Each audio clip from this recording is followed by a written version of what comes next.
Hello race fans, and welcome to a 7/8 mile short track located in Newton, Iowa of the Iowa Speedway. I'm Tanner Sharp in the booth up here in the Skybox. Alongside me is Mr. Justin Kolb, and doing all the button camera pushing out in the production truck is Mr. Carlos Acosta. And Justin, welcome to Iowa. I know you like this short track, and we are here today for the 2018 RaceKings Cup Series of the 3-Wide Racing League. And as I said, I think you do like Iowa. Tell me a little bit of your knowledge of Iowa Speedway. It's definitely an interesting short track, very wide. I'm sure you can see through the corners there. A lot of room to race, so not going to be too scrunched up next to each other, but it's interesting how big it is. It still races like a short track. Do see a lot of guys probably going to be in the middle groove here tonight, some on the bottom, but that's the great thing as well. Have a lot of options around this track. A lot of options indeed, and there was one point here on iRacing where it was just the bottom groove here on iRacing, but until iRacing came up with some dynamic track surfaces, as the track changes over time, it opened up and widened the groove of the racetrack, and a bunch of drivers running the higher line as the tires run out, and some drivers on fresher tires will run the bottom line, so definitely a multi-groove racetrack this has become. So now, since we talked about the Iowa Speedway here just a little bit, this track is fairly new to NASCAR. Opened back in 2006 with the degrees of banking in the corners of the racetrack 12 to 14 degrees. On the front stretch, it's 10 degrees, and on the back stretch, it's 4 degrees. Now let's talk about the drivers just here a little bit. Go over through the point standings after Las Vegas. Paul Ross wins Las Vegas in a good fashion, leading 87 laps, but it's still Cameron Rich on top of the point standings with 344 points with 2 wins to his win column. Second place, Sam Close, 35 points back. He is tied with Paul in second, 35 points back. Both drivers have 309 points apiece. Peter Short, fourth in points, 67 points back, 277. Luis Salmaso, 263 points. That's 81 points back. And he's tied with Johnny Thomas in fifth in points. So there's a lot of drivers really tied in points in the top 5. At least 4 of them I'm seeing are tied with Peter in fourth. But then you got Matt Hackathorn, Dylan Hickey, Wade Lear, and Chad Brown rounding out the top 10 in points. Chad Brown tied with Mike Skinner for 10th. So this has actually been a real competitive season despite some dominance from Eisentech Enterprise. But don't look back, because followed closely in that rearview mirror has been 3OG Racing. Oh, absolutely. And it's really been a battle, I feel, between those two. Always at the front every week, and obviously with Paul Ross finally getting that first 3OG victory, I'm sure they're going to come to this track even more hungry, knowing they got the first one in the bag, and now they can just hopefully let them all roll in. They definitely have the cars to do it. They definitely have the cars to do it, indeed. And we got about 7 minutes left until the practice session is complete. So our director was talking about getting a driver in for a pre-race interview. So let's collect one of those drivers. Let's talk to last week's winner, Paul Ross, at Las Vegas, getting his first victory of the season in the Cup Series. Let's talk to Paul. Paul Ross, do you have a copy? Yes, I do. How's it going? It's going great up here in the booth. Must be going pretty good for you out there, because right now you're about 6th right now on the on practice speed charts. First off, how's the car feeling for you tonight, since you are the defending winner of the series here?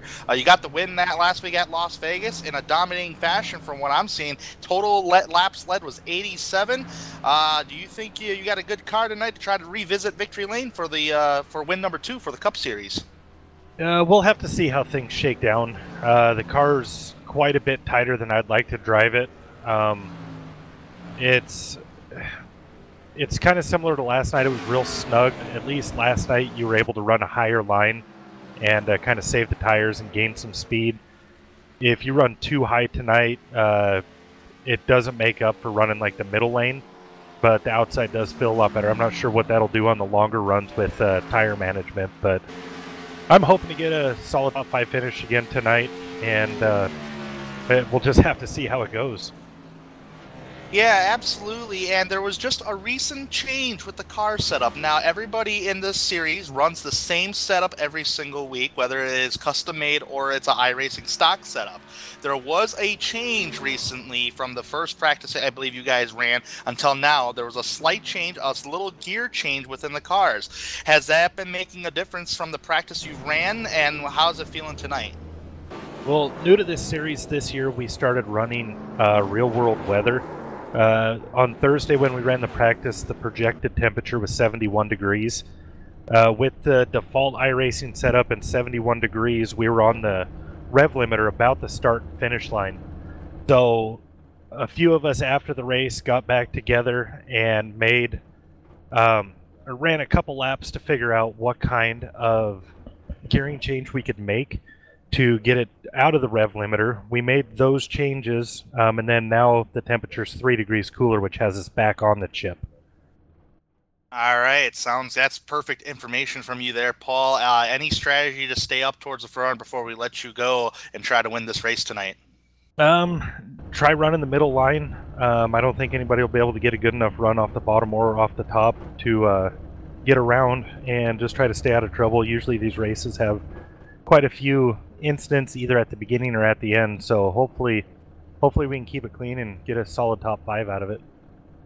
All right, sounds great there, Paul. Well, you're currently tied in second in the point standings with your teammate Sam, and you won Las Vegas last week. I'd say the momentum is currently on your side for the moment, so hopefully you get it done tonight. Best of luck to you. All right, thank you. Have a good night, you guys. That's Paul Ross, folks, in the number 18 for 3OG Racing, currently 6th on the... he fell back a little bit, 7th on the speed charts right now. What did you collect from that there, Justin? Because I collected a lot of information as far as the slight change from that gear change a little bit. Looks like the driver's going through a driver's meeting, so good thing we caught Paul at the correct time. But it just seems like that if you take it easy and get up to that middle groove, you can get a good run off, and the guys on the bottom can't really seem to pass you.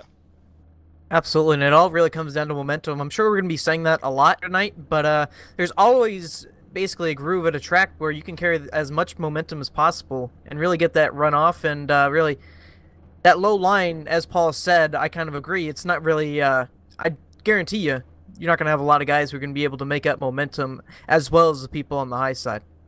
Seems like the cars are being pushy as far as corner exits, and when you're on the bottom like that, you don't want to be pushy because you're gonna end up possibly dooring somebody on your outside, and that's not a good thing. So terrific information right there by both you, Justin, and Paul. Let's talk about, since the drivers are in a driver's meeting right now, we'll have a 5-minute qualification of 2 laps for all single drivers. Let's talk about practice starts a little bit. These are some pretty good, wicked fast times, and yes, we are driving the Cup cars here at Iowa. I do wish they have the Cup Series at Iowa, but this is the only place you can really find Cup Series here at Iowa on iRacing. Levi Zielinski sitting on top of the board with a 22.1. He's in the ones, along with Johnny Thomas, Nathan Velez, Cameron Rich, and Chuck Sweeting rounding out the top 5 in practice. So some pretty good lap times despite a pushy car. Absolutely, and I know Levi definitely likes to run some short tracks. I know he actually, I believe, correct me if I'm wrong, I think he ran the Truck Series last night. Definitely know he ran another league here today, in fact, at Iowa. So definitely has a lot of track time. Not in the Cup car, but a lot of track time. Definitely won't hurt you, but really, no surprise up front, but 2 guys you really can't ever forget about, Cameron Rich and Peter Short. Those are 2 guys that will always seem to make their way up to the front, no matter where we are. Levi Zielinski was a top 10 truck last night here at Iowa for 150 laps that they ran. He started 6th and he finished 8th, and he also led 2 laps to his credit. So, I mean, he's certainly a contender. He also won Bristol earlier this season, Levi Zielinski, breaking a dry spell, almost 2 years without visiting victory lane. So, Levi Zielinski will be a perfect driver to put your money on here tonight. Well, absolutely, yeah, and mentioned track time, and definitely I know he has some confidence at short tracks. Racing with him before, definitely likes him, and I'm sure he'll put his skills on display once again here tonight. Can't wait. Got about 5 seconds until practice ends, so we will wrap up practice. Levi Zielinski will win the practice session, topping the speed charts with a 22.155. Do you think Do you think we'll be faster than practice during qualification, Justin? That's a good question. I guess we'll have to wait and find out. Just a quick nugget. I have to believe that Rebel Racing here tonight, first and third on the practice charts. Looking if they can back it up in qualifying, might be a pretty good night for them. Rebel Racing's having a good night so far. We'll have to see how they do in qualification. I think track position is going to be key at this racetrack because the tires do wear out pretty quick here, especially on the racing surface we're driving and the tire we have on iRacing. So expect drivers to move up to that middle groove of the racetrack, even in turns 3 and 4, up next to the wall, the higher groove. Multiple grooves can be run here tonight, just depending on how fresh your tires are. Qualification has begun here at Iowa for the 2018 RaceKings Cup Series. And let's see, who do we got on the screen right now? Number 14, that would be Kevin Finn. Start-finish line. 22.264, so... I really enjoyed his entrance right there on turn 1. On turn 3 and 4, middle groove. Looks like the middle groove, even on fresher tires. And then you can dip it down to the bottom on corner exit. Wash it right up next to the wall. Start finish line. Kevin Finn, so far 5th. About a 10th slower that lap, but saw a fairly slow elevator from top to bottom through 3 and 4 there. Here's a driver we could probably talk about here for a little bit, Mr. Nathan Velez. What can you tell me about Nathan Velez, Justin?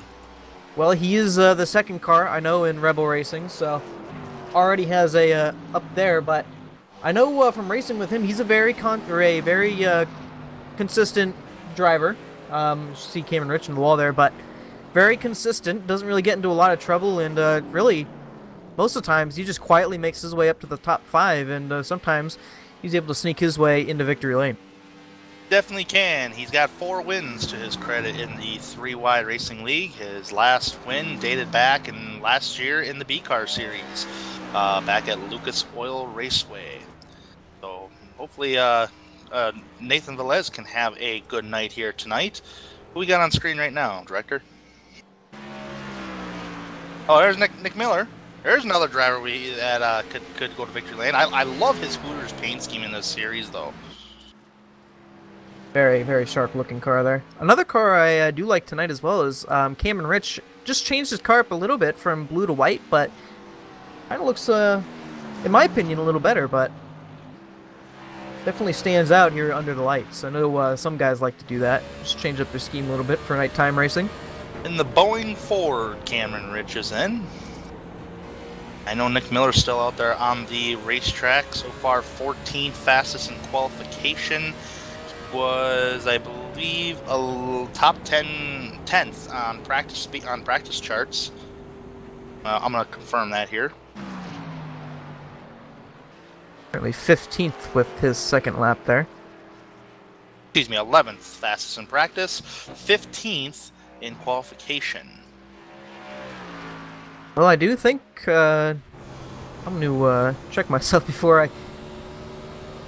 Yeah, we are running a little bit faster here in qualifications, I believe. See where,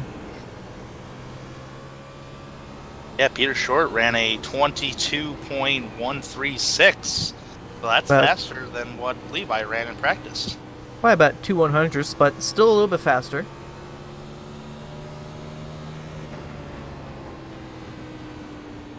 They're thank you, Director. They're revving at the start-finish line. Do you think that might cause a problem, Justin? Well, especially, it's not, the draft isn't going to be too huge here tonight, but that's definitely going to increase that, so that might be a little bit worrisome as we head into the race here. Yeah, it just seems like right after they pass the start-finish line, because at least on my screen, I'm riding on board with Kyle Hanshaw, and I can see his RPMs go drastically high. I just hope that doesn't cause an issue. It looks like it shouldn't, because this is a fixed setup setting, and if I can probably bring up some notes here on the Iowa setup.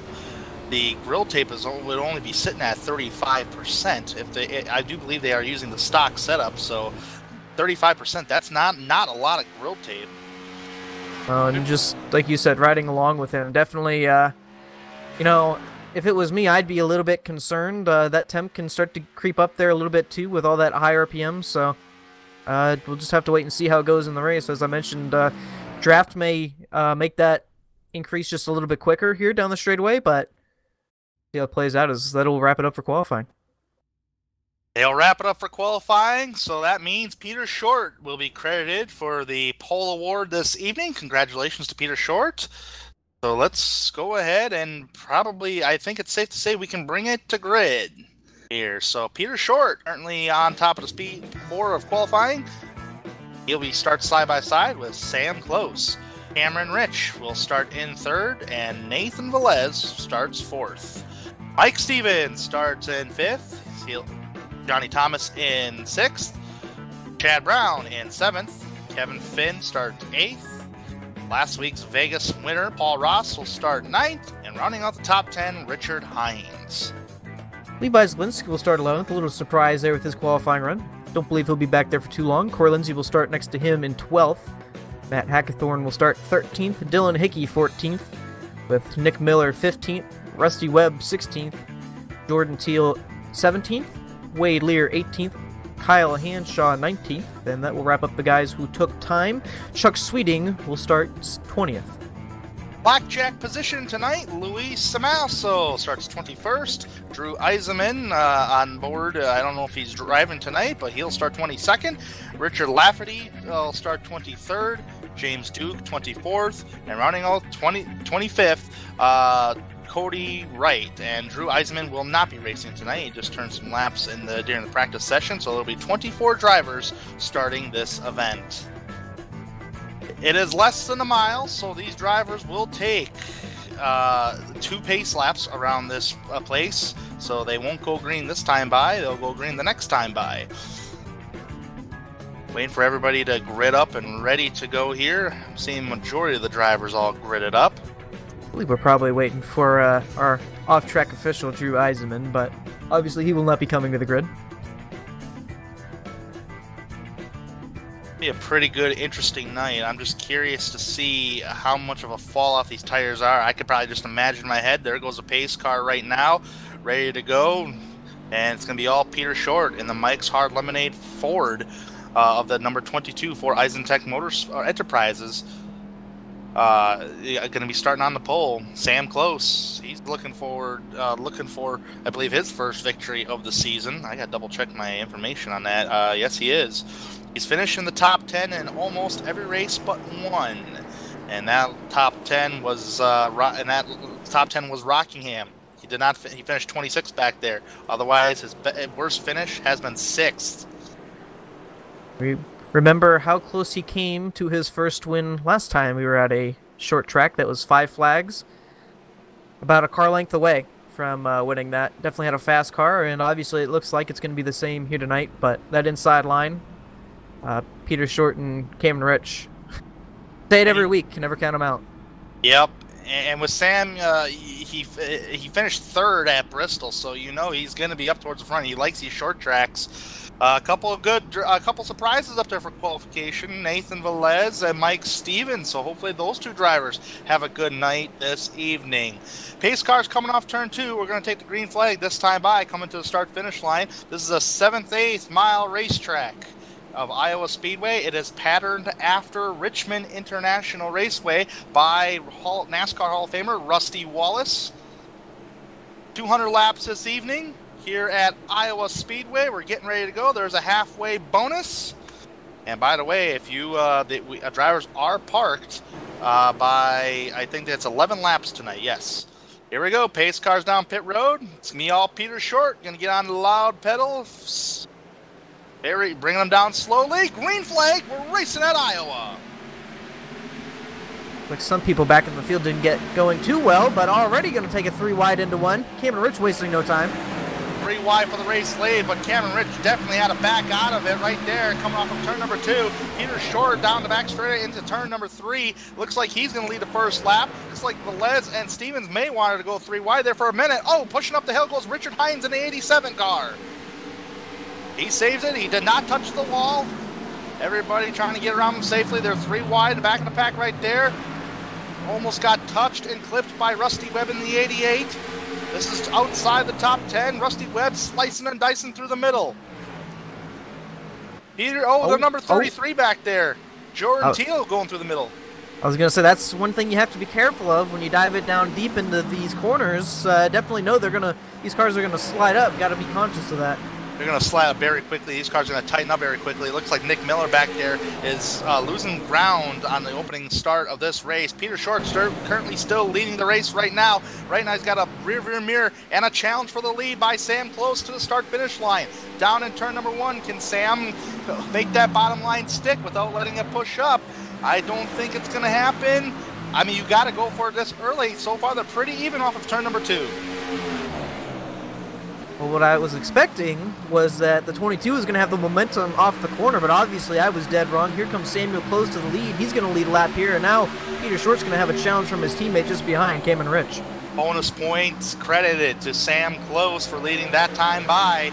And there's a little bit of a battle right back there with Johnny Thomas going underneath Nathan Velez. That's going to be a battle for the 4th spot on the speedway. And right behind those 2 cats are 2 cats fighting for another position. That's Kevin Finn on the bottom below Mike Stevens. That would be a battle for 6th. And just behind them, last week's winner, Paul Ross, currently in 8th, trying to make his way up through the field here. Obviously, you can see nowhere really for Paul to go with the track filled up there, but he'll try and work his way through here. Looks like some drivers are able to make it stick on the bottom, and some are not. It's a mixed bag at the moment, but we are still in the... Oh, we got trouble. 44 I saw was dead sideways. Yeah, he's going to go around on the front straightaway. No one's going to hit him, but the caution's going to come out. All right, let's...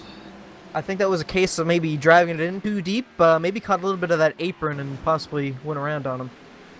Yeah, you call right there, Justin. You just got loose, because you were watching that more than I was. The screen just saw someone kick around, and yeah, you can see goes in there. Did you think that he may have dove in there a little too hard, and then all of a sudden thought he was going to touch that 64 and kind of brace himself? Quite possibly. Let's go back and take a good look at it. Here on replay, you could see, yeah, he's already fighting the wheel before he even went around. Yeah, just when he entered the corner, it was kind of a lost cause. He really was really fighting the wheel there, but does a good job to keep it on the apron and doesn't hit anybody.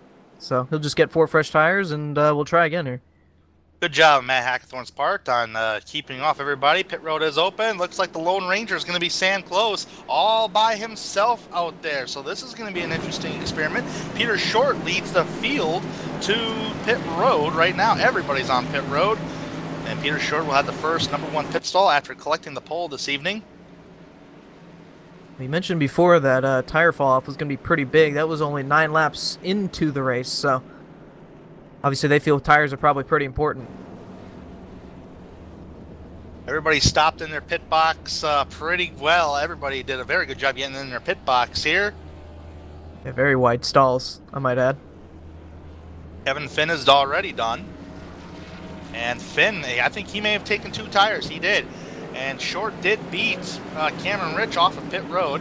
Actually, take that back. Cameron Rich actually beat Peter Short off pit road. Wow, nice job. Well, mixed bag of strategy here, Justin. We got a car that stayed out, a car on 2 tires, and 2 cars stayed out, excuse me. Luis Salmaso down in second. So 2 cars stayed out, 1 car's on 2 tires, and majority of the field's on 4. Yeah, and I think this will really be a good example of how important those fresh tires are. We heard Paul talk about it a little bit, and now we're going to get to see it put to the test here with the front row stayed out here. Solid pit stop by Kevin Finn, 10.9. Yes, sir. I do believe we still have the caution lights still turned on, so we're going to go around this track another time. Maybe we might see the 1 to go signal. So let's kind of reset the field for you at the moment. We got Sam Close, who decided to stay out under this caution. He's got the race lead, so obviously he's thinking track position. Same with Luis Salmaso. Those drivers are teammates from 3OG Racing. So let's see how this plays out. Then we go back to Kevin Finn. Now, Kevin Finn, he is driving for... who? Pinnacle Racing. Or Avon Racing, excuse me, right? Avon, yeah, I'm sorry, Carlos. But yeah, Avon Racing, his teammate is Richard Hines. Fourth place, Cameron Rich on 4 tires. Now, Kevin Finn is on 2 tires, 4 tires, Cameron Rich, Peter Short, rounding out the top 5. All those drivers on back are on 4 tires. Another driver on 2 tires would be Chuck Sweeting, but he's back in 11th. Yeah, pace car lights are still turned on. That's interesting. That is interesting because usually on a long caution flag like this, usually you would see lucky dogs, but nobody was lapped out. Oh, Richard Lafferty, did he get involved? He is on pit road. Oh, maybe he didn't quite make it to the grid. He appeared to have just pulled it down pit road himself, so, and is still currently sitting on pit road, so not quite sure what happened to the 8 of Richard Lafferty, but... Been there for 4 minutes. Yeah, his pit road timer is still going right now. I can see it on my live timing and scoring, and he's not having any hardware connection problems according to his numbers, but I can be wrong on that. So, all right, we should have the one to go signal this. Yep, lights are off this time. All right. Oh, Chuck Sweeting, guy who took 2 tires back in the pack down pit road once again. That may have been a smart move. Yeah. Well, this is definitely going to be an interesting restart. As we mentioned, the front row on no tires, they chose to stay out. The 14 on 2, and the rest of the field on 4. So, quite interesting. Quite interesting indeed. Luis Amasso coming from 21st position tonight, who did not take a qualification time. So, and he's getting up there with some track position pit strategy. So let's see how this works out for the 3OG boys. One of them's on no tires, the other one's on, actually both the drivers are on no tires, excuse me. Sam Close selecting the outside row, here we go. He's off and away, good restart. That 5 really timed that restart. Yeah, he did, he got to that restart and he's gone, but hey, look at that, Cameron Rich on the bottom of Luis Amasso. How well is the 4 going to be able to hold him off? So far, so good. And I believe that was planned by the 5 to let the 4 into that high side, but obviously it's not going to matter. Here comes Cam Rich on that bottom. Currently has a spot and should be able to clear him off of 2 here. Well, before they get into 1. Oh, bumper, door-to-door action between Luis Amasso and Kevin Finn. They traded a little paint. Yeah, and he has a lot of damage. I think Johnny may have just gotten to the wall behind them as well. He just got loot. Oh. So far, Sam's been able to hold off Cameron at the moment. Luis Amasso has been dropping back. He just got passed by his teammate, Paul Ross. All of them now cracking the top 5. And that 4 has quite a lot of damage on that left side. Not sure how well that's going to drive for now. Maybe we'll have to wait until another cautioner, as Paul's going to make the move on Kevin Finn here. Do you think damage like that can change the handling of a race car? Well, we'll have to see, but I mean, the hood's up too, so obviously it's going to be a little harder to see at least, but I don't think he may have gotten any suspension damage with that. Wow, Paul sails it down into 3. We'll have to keep an eye on the damage of Luis Amasso as this race goes on, but yes, you're right. Paul dove it in there, could not complete the pass. Looks like it's starting to wash up the racetrack on him on corner exit. Back there you got Peter Short trying to go by Luis. Luis hold him on very strong, and behind them is a bunch of cars that are battling.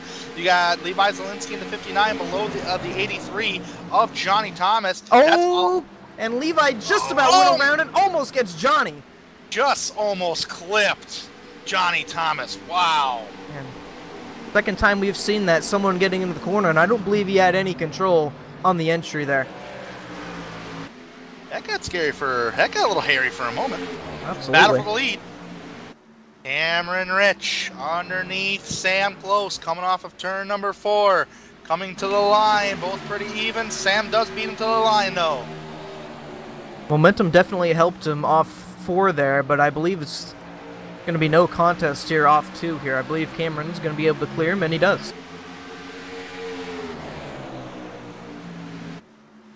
Paul tries once again below the 14 of Kevin Finn. He's going to be held up by the 5 there a little bit, but You can see just how much momentum that high side still has. Paul's still struggling to get by. And I believe the 17 may have just barely scraped the wall. Oh, almost it was contact back there, Luis Almasso. I believe there was maybe slight contact between Peter Short and Luis. No harm, no foul between those two drivers.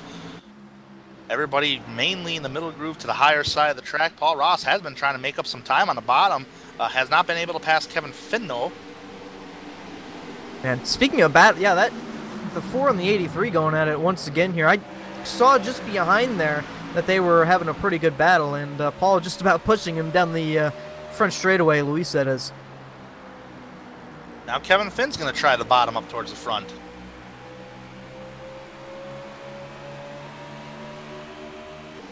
I do see some slight damage on the right front of Kevin Finn. Contact with the 4 of Luis Almasso. I'm actually just now noticing that. Right now, it looks like Finn's going to lose some positions here. Actually, lose a position on Paul. And they switched up their lines there. Paul was able to get to the high side. Man, Luis is in trouble, man. He got a little loose off of turn number 4 there. And, oh, there might be contact between him and Levi. It was going to be close off turn 2 there, but I'm telling you, Luis has been having his hands full battling everybody back there, just trying to hold on to his spot. Oh, and now man. Almost. I'm telling you. Man, Levi's just trying to get the positions. He knows he's got a good car, man, but he keeps washing up the track. Yeah. Trouble, number 91 sideways. That's Dylan Hickey. He got a little sideways, saves it, nice save. He got clipped in the left rear quarter panel by the 48 of Velez. And I tell you what, the driver that's going to try to take advantage of this, was going to be Rusty Webb. He starts pushing up.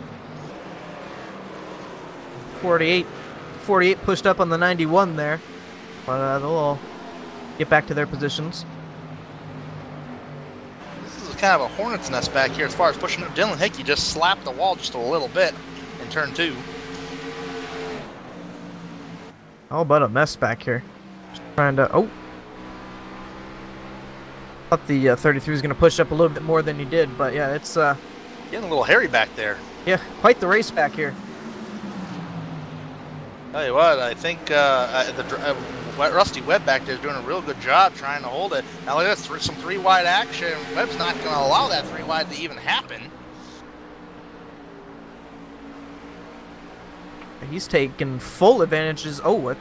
Thought that 64 was going to be there. He's going to give him a little push down the front straightaway, but he's taking full advantage of all that racing back there in the pack. That's Chad Brown in the 64. And Chad, well, they're going to be side by side down the back. I thought he was going to have him, but... There is some damaged cars back here. One of them's Corey Lindsley. Holy cow. Oh, yeah, he's definitely rear-ended someone, as well as Nick Miller. He's looks to have the same looking front end as Corey. I'm gonna try to check out and see what all happened there. I think this took place a few laps ago. There was contact because the 44 was involved in another incident that we missed. Yes, sir. He's got damage on both ends, so... Well, Cameron Rich still leading here at the Iowa Speedway, but not by much because Paul Ross is 0.3 of a second behind him. Paul now in second, third place Peter Short, Kevin Finn's in fourth, Sam Close running out the top 5. So Finn and Close. Finn's on 2 tires, Close is on no tires. They're holding very strong within the top 5. Oh, we got trouble with Duke. Did I just... Oh, well, but it's a hornet's nest back here, though, that's for sure. I keep getting indications that the hornet's nest is brewing back up with a bunch of these drivers. That's Rusty Webb on back. That's about 12th on back. Oh, someone's spinning to the front stretch. That's the 03, I believe. Wade Lear. Oh, no, it's a 63, excuse me. 63.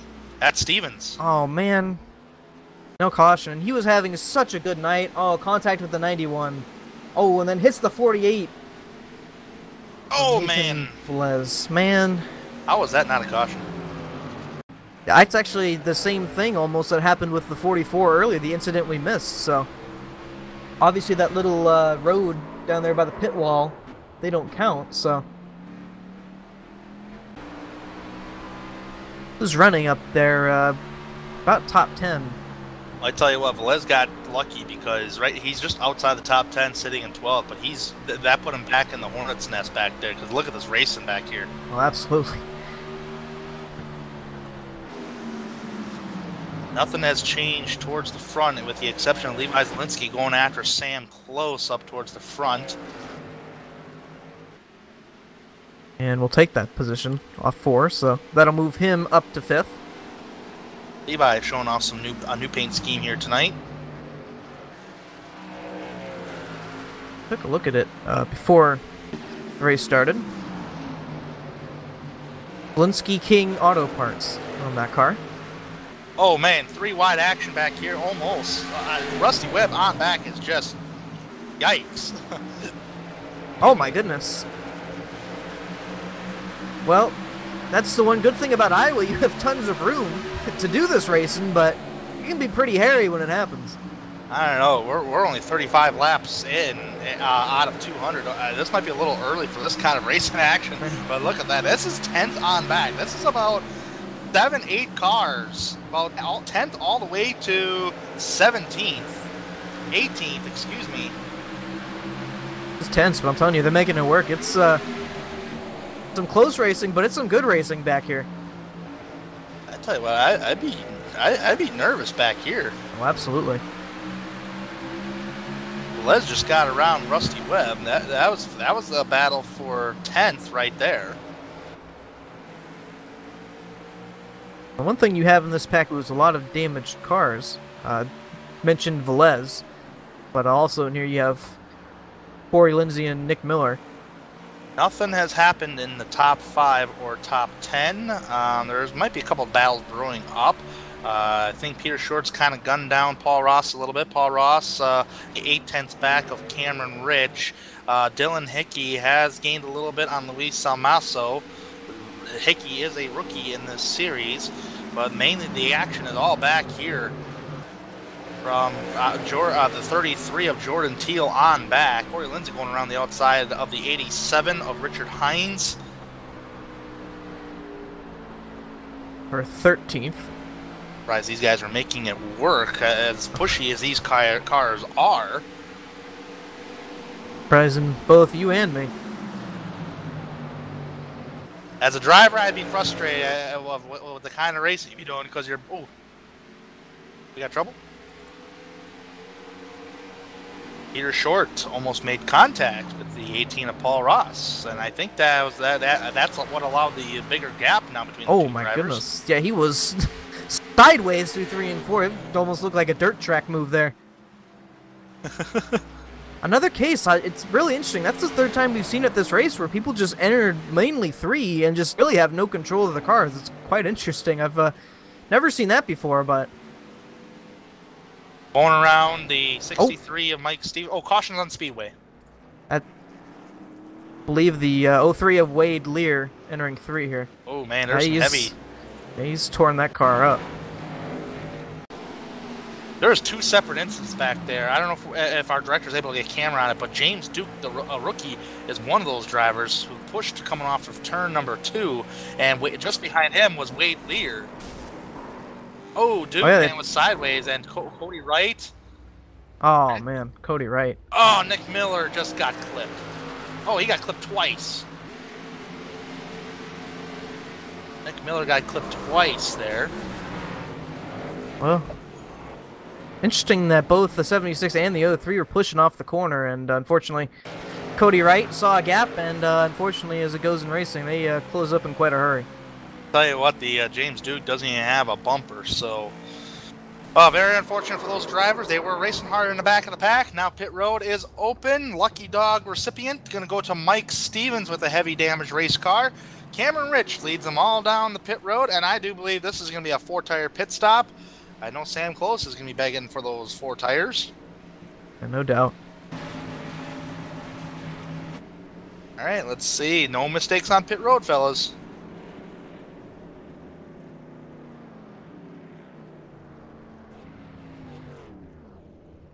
Oh, Sam, well, that's an interesting, Sam missed it. That's going to cost him a lot of time on pit road. Yeah, he's still having problems. I was going to say, I don't think he's quite in his box yet. This is going to kill him. Oh, wow. And I think Cameron got him. He I did. think barely. But if there was contact on pit road, if they allowed contact, it was going to be quite the pileup between Cameron and Paul. But I tell you what, Sam Close from 6th all the way outside the top 15. 16th on the board. Wow. I was going to say, I saw him go in sideways. I didn't think they would allow it, and obviously he had to pull it forward and rework it. His pit road's on an angle too. You got maybe he couldn't really see it very good, and the pit guys could not get over there. I'd have to believe so, yeah. Sometimes, it can, with all the pit road signs, it can be kind of difficult to see your box and where all your guys are. Very unfortunate for Sam Close. He's going to have to make all that time, and now he's going to be in the thick of things back there where all the activity was. Well, before we go back to racing, just want to remind you that tonight's cameras are provided by Track Cams for Gourmet. You can find more information and download the pack at www.trackcams22.com or facebook.com/trackcams. I love the track cams. Absolutely. Great onboards of the cars. Much better than iRacing, I will say. There you go. I believe that's Cameron Rich, is it not? Somehow I know his purple. And there's the behind of the driver. Sorry about that. Our producer just had a little panic attack. I tell you what, I don't know if the production truck knows this, but the production just made me jump out of my chair. Yeah. But we got the pace car lights are still turned on. I assume we're going to have this is the 2 to go mark. I'm assuming that. So Stevens is back on the lead lap. He was the lucky dog recipient. So Nick Miller on pit road with a damaged race car. He is currently 1 lap down. There's 2 drivers on pit road. May or may not be in a agree or disagreement with each other. That would have been Corey Lindsay and Mike Stevens. Unless they're just both trying to have some fun in a difficult night. Yeah, I was going to say... When a night starts out that difficult that early, it's all you can really do is joke about it at that point. And unfortunately for Mike Stevens, mentioned before his incident, was running 9th, so was hoping that he would be able to put together a good night. But it's currently 20th. Have to see if he can make his way back up through the field, but pretty heavily damaged race car still. Would you want to try to go for the positions early, or would you want to try to just kind of save your tires and get them later, and the pace car lights are turned off? I'd have to say maybe just wait until, save your tires a little bit and just see what you have against everybody else. Obviously, this run kind of already have an idea. Besides, I'd have to say Sam Close and Luis Almasa, who had 10 laps on their tires, but kind of match yourself up against everyone with a little bit of tire saving and try and work your way back up. All right, let's reset the field here. Cameron Rich is the race leader. Paul Ross in 2nd. Kevin Finn in 3rd. Peter Short 4th. Levi Zielinski rounding out the top 5. Johnny Thomas is in 6th. Nathan Velez in 7th. Rookie Dylan Hickey in 8th. Chad Brown in 9th. And rounding out the top 10, Chuck Sweeting. All right, Cameron Rich is going to be on the loud pedal here. Once pace car goes off, it'll be his restart. He's electing the outside row in the Boeing Ford, number 17. Waiting on his go. And here we go. And I was going to say, watch that 22 go with him, and he did. And 3 wide into 1 here. Oh, 3 wide right here. Paul's in trouble. But I think Kevin Finn may be in trouble. Now, we've seen drivers try to go 3 wide like that, and it has not worked. Now, unfortunately, it's just a little bit of a accordion effect with all the cars pushing up and some going down. But Kevin Finn kind of stuck on the bottom here, and Levi showing some speed here on this restart, trying to work his way up through the field. Still on the bottom there. Looks like the outside row is prevalent. Look at Johnny Thomas on the outside row. He's got a fender there, so that indicates a 22 that you got a car on the outside. That forces a 22 to the bottom. Something happened. I think he's coming to pit road. Flag. Yeah. Quite possibly jumping that start, maybe. I'm going to double check on this restart here to see if he jumped it. Now the rule is that he started 4th. I don't know. Well, he did beat Paul to the line, so I don't know if that's where the penalty may have come from. Really? He may have jumped it, but I think usually if he's starting on the outside row, you can't pass the second place car. Actually, I think you can on the outside, though. So well, that may have been a official call then. I didn't see. I feel like we kind of had to expect that with Cam and Rich being in front. You know, obviously, teammates will communicate with each other. Yeah, and Carlos just made a great point. The off-track official tonight is the team owner, so if he made that call, obviously he really doesn't care about team orders. He wants to make sure this race is, fair. We'll keep an update on that story as the night goes on. Meanwhile, it's still Cameron Rich up towards the front, about over a second and a half lead on Paul Ross. Johnny Thomas now in third. Levi Zielinski's currently in fourth, and then you got Kevin Finn rounding out the top five. The main battle is back there with Chuck Sweeting battling with Sam Close. Sam Close being really aggressive here. Oh my goodness. Trying to make up this position here. The costly time on pit road. This is another story that developed under this last caution. Sam Close took a lot of time on pit road trying to correct his car into the pit box, and now Sam has already moved up, cracked the top 10 just now. And I don't know if you want to get that aggressive too early. You heard how much this track can wear out the tires, and obviously you can see pushing hard. Went up to the top, so maybe he'll just try and pick them off one by one now. But as you mentioned, wasting no time, making it 3 wide there into 3. Still sitting solidly in 10th behind the 26 of Chuck Sweeting. Chuck is actually coming from 20th tonight. He's in 9th. Good run, Chuck. Unfortunately for Chuck, last week had a fantastic strategy at Las Vegas, and I believe with how fast his car was, possibly could have won that race. But unfortunately, last stop came down and spun it, entering pit road, and I believe the frustration kind of set in and just called it a night. So, looking for some redemption here tonight. Led over 30 laps last week, so so far so good for Chuck. So far he's hoping for a better night, though I'm sure he would prefer to up there be leading, but that's not the case at the moment. Las Vegas is certainly a different racetrack than what Iowa is. Kevin Finn going underneath Johnny Thomas, cannot complete the pass. No, he cannot. A little bit of an update on Luis Salmaso, who took no tires the caution before. He's back there in 12th on tires. Has not been able to move up any further than that. Unfortunate for him, he did get that caution, repaired some damage, I see. Not completely fixed, but that's kind of normal in iRacing, but... Better looking. Yeah. I'm sure he can finally see. That hood was quite a good ways up. Car in a wall, I think that was the 87. Yeah, I was about to say, it. You're running on the Kyle Larson line up there. I didn't think it was going to stick, and it didn't.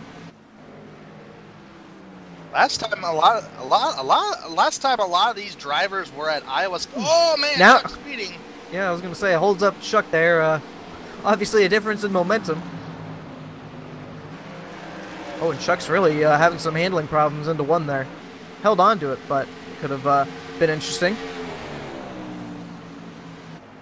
On the bottom, Hines on the higher side of the track. Sam Close is ahead of those two cats. They're able to make it work. All right, nothing's really changed up towards the front. Kevin Finn still trying to get around Johnny Thomas. Levi Zielinski sitting comfortably in third, so was Paul Ross, and Cameron Rich still leading the race. And just 60 laps in, just want to give a quick update. We only have one guy who was called it a night for the night. That was Cody Wright, involved in that big 5-car incident in 3. And Lafferty I still see sitting in his pit box, but I'm going to have to assume that, you know, he's only on lap 6. So, yeah, he's it's going to be a night for him as well. He has made laps tonight. So, in other words, he has started the race. Yes. So, won't use those important provisionals. But So a little bit of an update of Peter Short. He is currently 1 lap down. He just went past some lap traffic. Actually, not lap traffic. He just went for some positions here on James Duke and Mike Stevens. Got two for 1 in turns 3 and 4. Obviously, damage is playing a big role for Duke and Stevens. Unfortunately, Duke once again part of the Modifieds club here tonight. No front end on that car. The only reason I can come up with Peter Short is iRacing gave him the black flag for jumping the start. That's the only reason I can think of. Yeah, I'd have to agree with you. Because, like I said, I had a feeling it was coming, and because there was no call by the officials in chat for a penalty, so obviously it was iRacing based. Almost had a battle going on between Paul Ross and Levi Zielinski for second. Those two drivers are separated by 0.2 of a second on the speedway. It looks like Ross had a better exit off of turn number 2. Levi made up quite a bit of positions up to the 3rd place, as you mentioned. And actually looks like they're slowly closing in on Cameron Rich. Yeah, about 2 laps ago, it was about a second and a half. Last time by, it was 1.2. So that was a 0.3 of a second gained in the last couple laps. I'm telling you, Cameron Rich through 3 and 4 that last time. He was definitely testing the boundaries of the wall there. Just all but hit it. Gotta move around the racetrack to search for your groove, and tonight it looks like it's gonna be the middle groove to the higher line. I am seeing Paul utilizing that higher line on entrance of turn number 3. Absolutely. Quite a different Iowa from the last time I was here, which was bottom groove racing. I've done some good groove racing around here, and racing recently. Actually, my last Iowa race here was probably a couple of years ago, but we still have the dynamic track surfaces, so I know what it feels like out there. You got to jump up to the higher line, and me personally, I'm on that higher line right away. You burn off the tires less, and the more you're on the bottom, the more you burn off them right side tires. So making it work harder. Got Sam Close catching up to Dylan Hickey for 7th right now. Sam is up to 8th. He's trying to get underneath the rookie there. And right now, Velez moves down the track a little bit. Maybe to try to cut off the momentum of Sam, or that's just the way his car is handling. Enter in high, exit low. Sam trying to cut right in front of Dylan. Completes the pass. Definitely showing the speed in his car here tonight. Not going to let a bad pit stop put him down. No, this just goes to show, you're right, Justin, this goes to show how strong that 5 car is in that Chevrolet. It'll be interesting to see. It's almost the battle of 2 teams here in the series. Yeah, you saw the 91 of Dylan Hickey slide up the track there. Not sure if he got the wall, but really the battle between 2 teams. The guys leading it right now, Eisentech Enterprises and 3OG. It's going to be quite the interesting battle as we head into the playoffs later this year. If Sam can get by Nathan Velez right there, that would mean he would have been back up to 6th place where he first came into pit road under that last caution. So realistically, he would have made up his positions on the racetrack. That's, I believe, going to be easier said than done. You got some strong race cars in front of him. I'm sure you know this too, Justin. The further you get to the front, the harder it is. Oh, I know that all too well. Looks like Velez is having a very decent night tonight. He's trying to get underneath Johnny Thomas. Got a very good run off of turn number 2. He's going to dive it down in turn 3. So is Sam, but Sam really has nowhere to go to take that run. Johnny Thomas just lost 2 positions in 2 corners. 1 corner. And now here goes Sam. Yes, Sam just about lost the rear end. I heard it and saw it into 3, and did a fantastic job hanging onto that race car, and we'll finally get back up to the 5th spot here. Get too hard. It sounds like if you get too hard in turn 3, you're going to lose the back end of the race car. We've already seen what happens to 3 people here tonight when that happens. So. All right, so throw Sam now cracking the top 5. So Sam's now in 5th. And a little bit of clear traffic ahead of him, so that's good news for Sam Close. He got through all them cars unscathed, and not a scratch on that number 5. So good job, Sam Close. Nothing has changed up towards the front. Actually, a lot has changed just a little bit, except there was no passing, because Paul Ross and Levi Zielinski have now caught Cameron Rich, and now Paul getting a good run, and might go for more. Levi hit the wall there, but as he goes into 3, I'm telling you, Levi, last time around, really dove it into 3 here. Does it again. He's definitely being aggressive into 3 here. Not quite as much in 1 and 2, but I have a feeling if he gets close to that lead, watch out for the dive bomb. Battle for the race lead, the top spot, Paul Ross and Cameron Rich. Paul has yet to lead a lap tonight, but right now Paul's fighting very hard. They're door to door in turn 3 and 4, side by side. Paul's going to get a good run off of turn number 4. Paul's making that bottom line stick. He clears the 17 of Cameron Rich and takes the race lead for the first time tonight. Paul Ross, who won Las Vegas last week, is trying to go for 2 in a row, trying to say trying to make a statement. I can compete with them Eisentech boys, and he has shown it tonight. So Cameron Rich backed up to second place, and Levi Zielinski lost a little ground after following Paul's foot tracks after hitting the wall a little bit. Back up in third. And I have to believe that Levi is really abusing those tires now. Last time by, when that battle for the lead was occurring, Levi just about all but lost it off 2 there, and really just about wrecked the whole thing. So I think he's got to get, as he does it again, he's got to calm down just a little bit to start saving those tires. But as I say that, he's starting to make up that ground that he lost. Johnny Thomas is now falling into the clutches of Dylan Hickey and Chuck Sweeting back there. That would have been a battle for 7th, 8th, and 9th. Sweeting's actually the only battle in the top 10. Battling Dylan Hickey, and he gets by him clean. Levi Zielinski looks like he's trying to make up that ground back right on up. He's cut 2/10 last time by.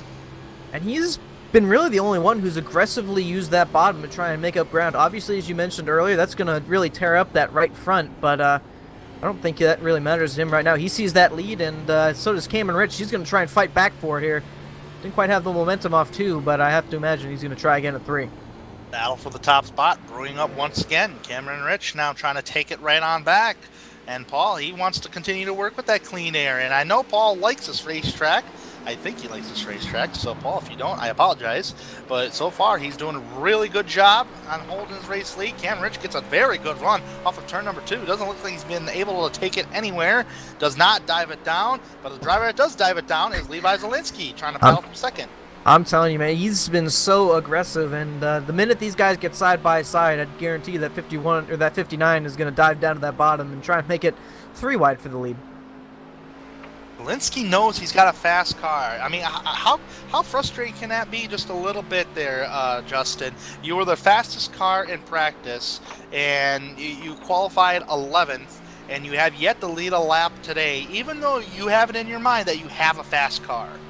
Well, it's very frustrating, and I'm sure with him getting so loose off the corner, it's only making it worse. I'd have to believe he knows he's kind of tearing up his tires here, but I don't think, like I said, it really matters. When you can see that lead, it's kind of like all things out the window. You want to get there and hold it for as long as you can. I think that's what Paul Ross is trying to do, because he knows he's got the race lead, and I'm sure we heard what his strategy was or at the beginning of the race, before the race even started. So, and Paul's making use of that strategy. I know he wants to stay up front, and he's doing everything he can to do that. And this is actually the longest green flag run of the evening here tonight. Levi's going to dive it in again, but I'm interested to see how long he's going to try that. There's really no gap between him and Paul. I'm surprised he hasn't been running the top side more often. Maybe he doesn't feel quite as comfortable up there. Are you burned? Do you think, now if you were in Levi's shoes, are you burning off your tires a lot more when you do that? Oh, absolutely. Especially when you see how aggressively he dives it down to that bottom. We've already talked about how much it wears out that right front, and I have to believe that it's going to be all but burnt. You can see how much he's getting loose off 2 there. So, obviously, the grip is wearing thin on that 59 car. It definitely is. It is. I don't know why I should put my phone on silent. I didn't do that. But I tell you what, it's, yeah, you know, you're using up the bottom too much. You're going to, the right sides are just not going to go. And you got a good point. There was not a gap between Paul Ross and Cameron Rich. And if there's no gap, there's really nothing you could do. Now, here's the difficulty part on Paul Ross's part. You're coming up on some traffic right now. Could that be a factor with these 3 drivers? Absolutely, especially when you're Mike Stevens and you're running that high side where those leaders have been, but you can see it. They kind of been following Levi as he almost gets trapped behind. He's going to lose a little bit of momentum there, but you can see with everybody, or Levi going down there, that's kind of carried Paul Ross and Cameron Short down there. They're not down there every corner, but kind of taking advantage of it when they can. Have to believe they know the damage that can do to their tires. To third place. Oh, Kevin Finn has taken the spot away from Levi Zielinski. I had to imagine that was going to happen, especially with how much Levi was losing grip there. But, oh, someone's hit the wall. Mike Stevens. Night has just gone from bad to worse for Mike Stevens here tonight, so... Kevin Finn. Really oh, go ahead. I was going to say, this is getting really interesting because the leaders had quite a big gap, but just behind them now, 5th place is starting to get into this mix. Sam Close, he's only about 2 seconds back. He is, and now he's starting to catch Levi Zielinski, and Sam Close only about, actually, he's cutting that down big time right now. He's just got to get around Wade Lear. Sam restarted 16th at the caution flag. When he first came down pit road, he was in 6th, but he had a misfortune, misangle on his pit stop, could not get the pit stop completed in time, and he restarted 16th. Sam has made it up. Led 15 laps here tonight, but... All right, folks. Well, we are 9 laps away until we have the halfway bonus. Yes, there's a halfway bonus, and it's going to pay bonus points. So that's why Paul Ross wants to race lead, and that's why Cameron Rich is looking under to see what he could do with it. But so far, he hasn't utilized anything with it. So if Paul can hang on for about 8 more laps now, he will receive 10 bonus points, and then it goes down to Cameron Rich, who's currently in 2nd. It will go down to 9 for him, but obviously you have to wait till the halfway point to really confirm that, all the way down to 10. So the top 10 drivers get paid halfway bonus points. I like that. I actually like this. I think that Paul getting to the wall. I think he just got a little bit loose, but that definitely slowed him up as Cameron Rich is going to try it on the bottom. I don't believe he's going to have it. No, they'll be side by side, but... Man, I tell you what, you couldn't fit a piece of paper between Paul Ross and that wall because Paul got really close to it. Here we go. Battle for the lead again. Cameron trying. Paul's going to wants to run. They're pretty dead even coming off the corner, door to door. Down in turn number 3. Can't really dive it in there. Lap traffic might be in the way. That's going to be the 46 of Kyle Hanshaw, who's on the tail end of the lead lap. Cameron Rich gets snappy loose off a corner exit and cannot complete the pass. And with those guys racing side by side, just behind this picture, Kevin Finn has snuck up there. He's going to try and make this a 3-way battle for the lead. Kyle Hanshaw gets in the middle of that. I think there might be some slight damage on that. I'm double checking here. No damage. No damage on either car. Looking at the replay. Oh, man, that was mighty close. If you're the race leader, how frustrating are you when you come up on traffic like that?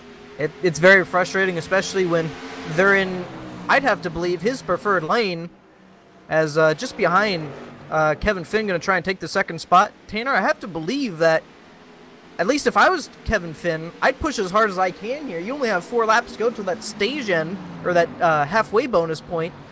Try and get Paul here. It looks like he has a fast car. Just try and get as many points as you can here.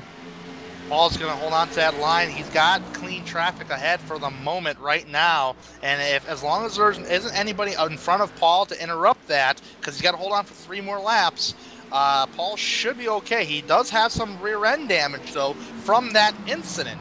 And so far, it's not affecting the 18 of Paul. So far, here we go. Cameron Rich gets a nice run, but gets snappy loose in doing it. He's getting in the throttle real early, and that's what he's getting the big runs from. But at the same time, handling comes in factor. Here we go. Battle for the top spot. This is it. Door to door. Man, I tell you, with how loose Cameron Rich got, it didn't look like he lost any momentum, Tanner. As now he's going to lose it. Oh, man. And I tell you what, both drivers got shoved up the hill. Here we go. Battle for the top spot. That messed up Paul's line. And the caution's out. It's the 26 of Chuck Sweeting who's went around. My bad, I thought the leaders were coming, but... Nope.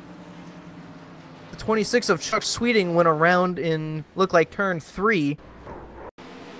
And at the time of caution flag, iRacing says the 17 had the race lead. So the 17 of Cameron Rich is going to get the halfway bonus. And what happened under caution here, though? Saw that Levi got real loose off turn 2 there, and unfortunately Chuck Sweeting was just kind of there at the wrong time and got into him. See here again. Oh, really loose, just clipped the 26. Went down multiple grooves, trying to fight the handling of his car, and that really gave a lot of damage to the 26 of Chuck Sweeting. That's very unfortunate. Coming down for some much-needed tires, I'm sure. Top 10 drivers getting paid for this halfway. Cameron Rich, Paul Ross, Kevin Finn, Sam Close, Levi Zielinski, Nathan Velez, Johnny Thomas, Matt Hackathorn, Dylan Hickey, and Luis Salmasso, all credited for halfway bonuses. All right, better pit stop for Sam Close? Yes, it is. Everybody on pit road exchanging for 4 tires. Left sides are up. Paul's coming. Paul's coming. Oh, Cameron Rich is going to win the race off pit road. Paul Ross is in second. Third place, Kevin Finn. Fourth, Sam Close. And rounding out the top 5 is Levi Zielinski. Well, this time Levi's going to be in a little bit better position than he was last restart. So, have to see if he's going to be as aggressive on his tires. No question about it, he wanted that lead, but now he's going to be 5th as opposed to, what was it, 11th last time? 16th.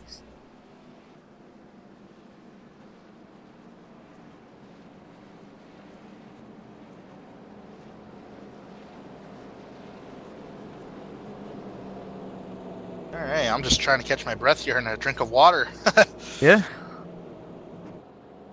Actually, yes. Thank you, production truck, for giving me that information. I totally forgot all about it. Let's go for a mid-race interview. Let's try to interview our most leader at the halfway point, Cameron Rich. Cameron Rich, we're up here in the booth. You got a copy? Yeah, I do. What's going on? Cameron, it looked like you were having a hard time passing Paul because the bottom line wasn't the preferred groove on older tires, but you were the race leader at the correct time when the caution came out. Take me to the final couple laps before the halfway bonus. Yeah, I think the bottom middle was starting to come back in a little bit, so I moved down there and pretty much got lucky. I mean, I probably wasn't going to clear Paul off 4. He was going to get the run. But, holy shit, man, that was fun. I hope it looked as good as it felt in here. Well, it did. We were up here in the booth. We were watching that battle until the caution came out. But I tell you what, what's your strategy now? You're going to try to run that same higher groove that you've been running all night? Or is that bottom groove really coming in for you to where you can start running it more? I don't know. It's kind of seems like one lap it's good and one lap it's not. So strategy from here is just to go like hell and hope something works. All right. Well, Cameron, thanks for talking with us tonight. Who's your biggest competition out there? Right now, I think Paul. He's really fast, and if he gets in front of me, I think he's gonna be he's gonna be tough to beat. And if I know Peter kind of had some bad luck there with the black flag, so if he gets back in the lead lap, he's definitely gonna be coming back up here. Kevin looks fast too. It's looks like it's a really close race up here. So just hope I can do something right. All right, we got the one to go signal. We're going to let you go. Best of luck the rest of the race. All right, thanks, guys. That's Cameron Rich, currently your race leader here tonight at Iowa in the number 17 Boeing Ford. As, yes, Cameron, it did look really good on TV for sure. And now you're leading the race with Paul Ross in second, Kevin Finn in third, fourth place, Sam Close, fifth place, Levi Zielinski, Nathan Velez in 6th, Johnny Thomas in 7th, Matt Hackathorn in 8th, 9th, Dylan Hickey, Luis Salmasso rounding out the top 10. I might steal some words here from a good friend of mine. Coming to the green flag here. No, it's not going to be no Darrell Waltrip boogity boogity boogity. All right, here we go. Gather up the chickens, take cover behind the cows, because the horses are out of the barn for the second half of the race. Well, yeah, that was interesting, but I was expecting to I was kind of expecting to see maybe a 3-wide move there on the restart. We've kind of seen it every restart, but I'll tell you what, Cameron Rich was on it, and he needed to be on it because here comes Sam Close taking over that second spot from his teammate Paul Ross. All credit to that goes to Mr. Bill Soupzon over at GSRC for those quotes. Nonetheless, Cameron Rich now being challenged by Sam Close. Here comes Sam. He's back, and he is coming close to that race lead. Back in black. Yes, production truck. Thank you. But he's battling for that top spot. He wants to try to get Cameron Rich doing everything he can. Almost, a little bit of a stack up. Yeah. That was involved with Sam, Paul, Kevin, and Levi. And that checkup is going to cause Sam Close to possibly lose a position here from Paul.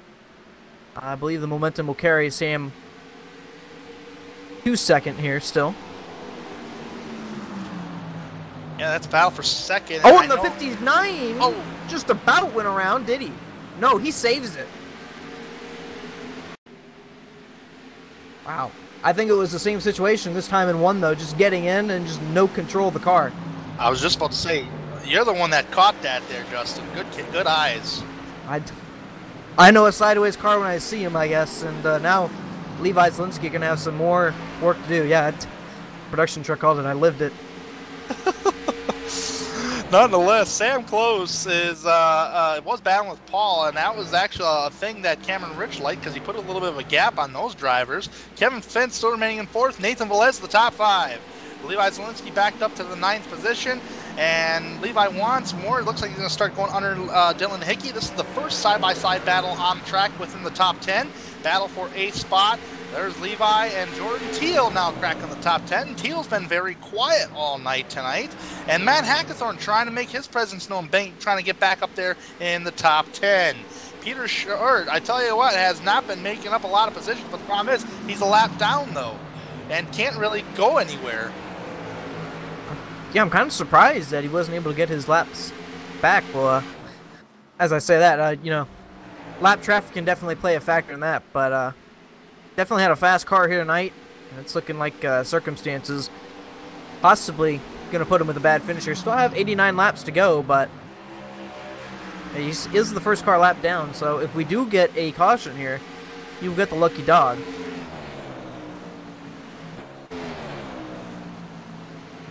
Certainly it is.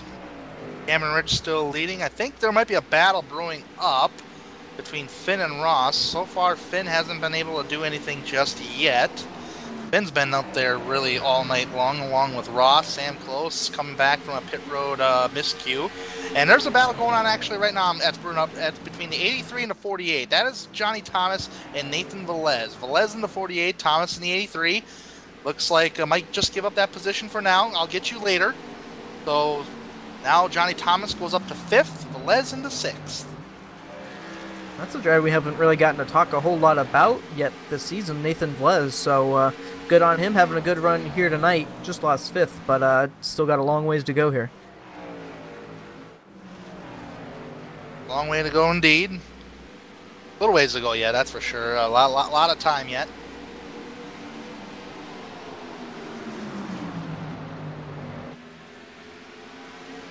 Battle for a top spot.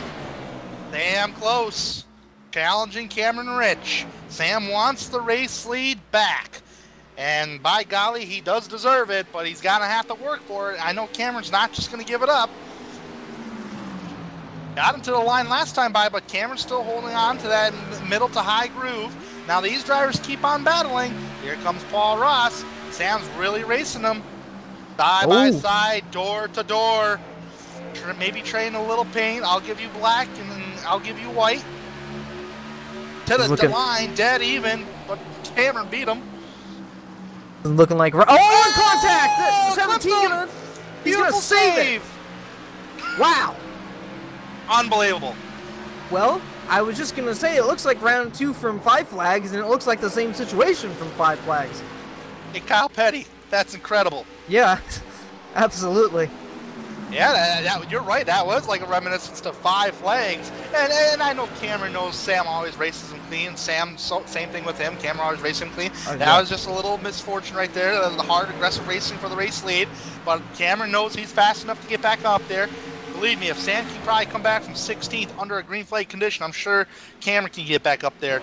But look at that. I think Paul might be battling for that top spot eventually here because he's close to his teammate, Sam Close. There's Kevin Finn taking advantage of that situation as well.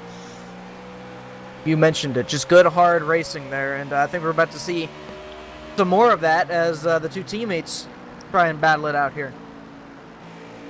Yeah, they're only about 0.4 of a second from first to third. Then you got Cameron Rich about a second back. Johnny Thomas is right behind Rich. Johnny, we haven't talked about Johnny too much tonight. He's been riding in the top 5 majority of the night, anywhere from like 7th to 5th. Started 6th. Absolutely. As you said, been up there top 5, but kind of just been 5th all night. Haven't had a chance to talk to him a lot. How about Levi Zielinski trying to go for a position on Luis Salmaso? Yeah. Luis has been quiet as well at times. I'm just... Ooh. Well, that's... 18 hit the wall? Oh, yeah, he that definitely ain't good. did. He's got some right side damage there. But he good. looks like he's still keeping tabs with the race leader.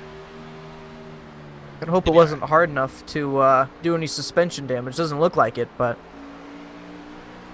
And just going back to Levi, it's a little bit interesting that, you know, it seems like every lap he's really doing the dive-in thing all the way to the bottom. It's going to be a question of how long he can keep that up here. Have to see, you know, if we get long enough for a green flag pit stop, but how long he can keep that up. Been told that Kevin Finn kind of doing the same here. 18 and 14 kind of going to the bottom. As Cameron Rich mentioned that bottom groove starting to come in just a little bit.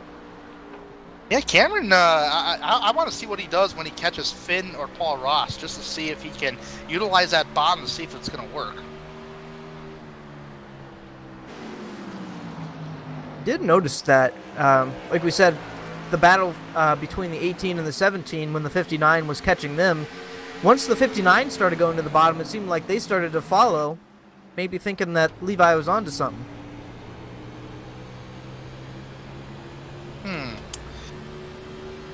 I know the track can change over time, but, you know, these drivers currently know a lot more than what I would right now.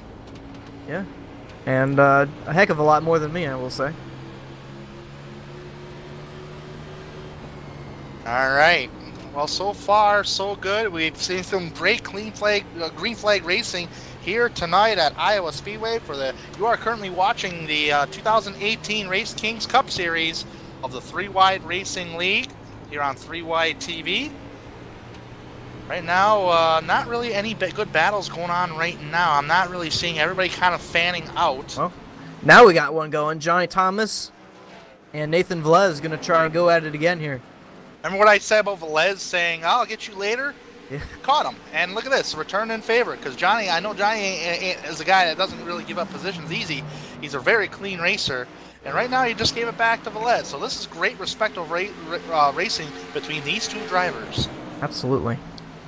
I love it. Back and forth. Just a little bit behind Levi, the 22 of Peter Short, working his way up. Obviously, I don't believe he's going to be able to make his lap back here under green, but maybe a difference in pit strategy should we get green flag stops. He'll put him in position. Well. Oh, and the four's going to go around the back straightaway. And that's going to be a heavy contact into that wall. No nose. And he backed out of it too. And it looks like he is gone to the garage. So Luis Salmaso, done for the day. What happened? Like he just got loose off two there. Haven't seen a whole lot of that here tonight. Yeah, Luis Salmaso got the left side tires below the yellow line and just got loose.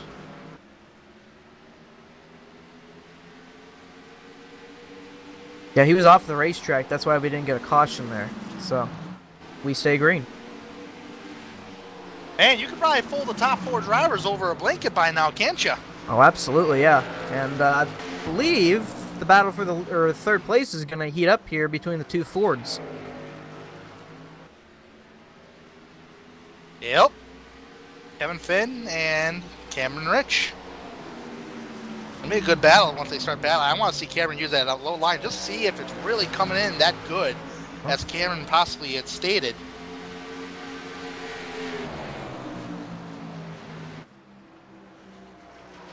Luis will be the 4th driver out of the race tonight. That's very unfortunate.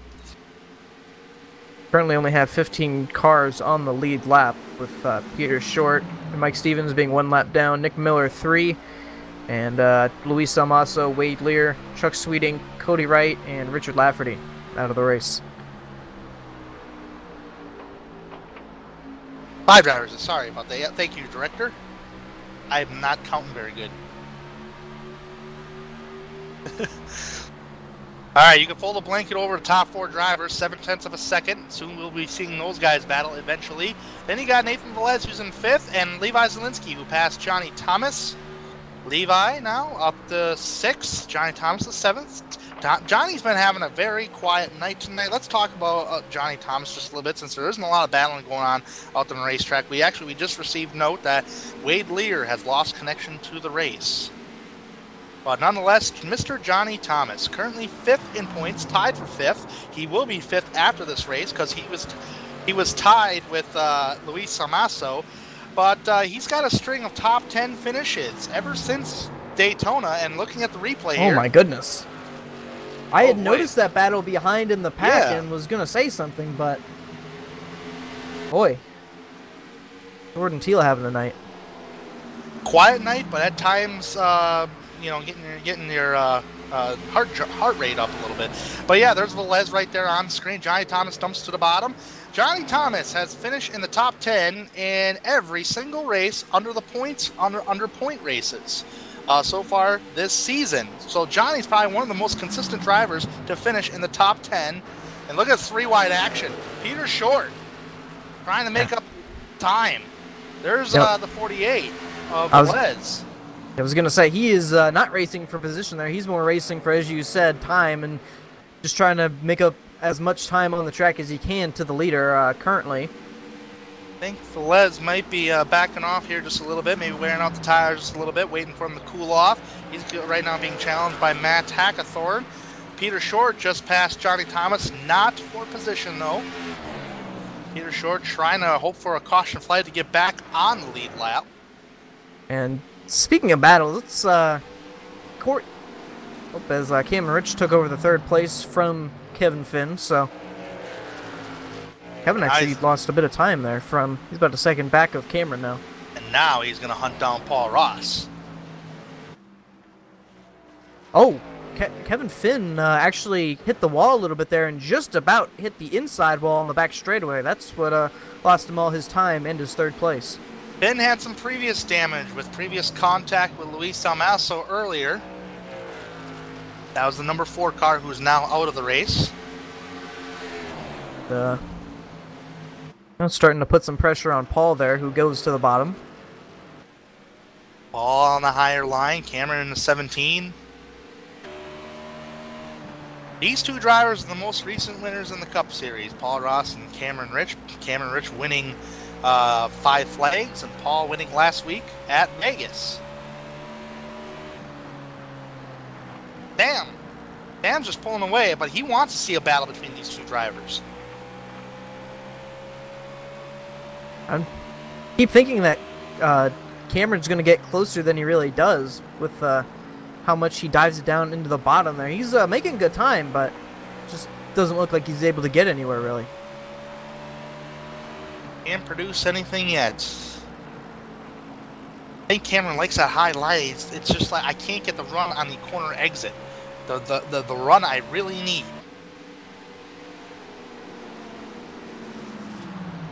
Levi Zielinski's actually catching Kevin Finn. And Levi's been utilizing the bottom more. Yeah, that's kind of been the story of the night for Levi, and I just have to imagine that's just killing the tires, but he's making it work. Currently in 5th, trying to get that 4th spot.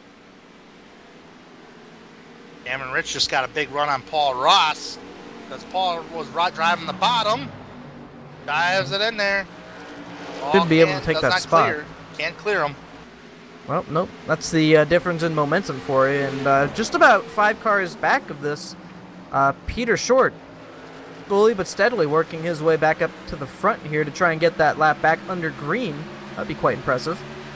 Peter Short spent a lot of time outside that top 10 around where Corey Lindsay was, but now he's in the top 10, but he's still 16th, one lap down now, so... Go to the unfortunate penalty on the restart. I have to believe it was for jumping the restart. Yeah, that's what Cameron was saying. The battle for fourth starting to heat up a little bit more here. Levi really charging that bottom.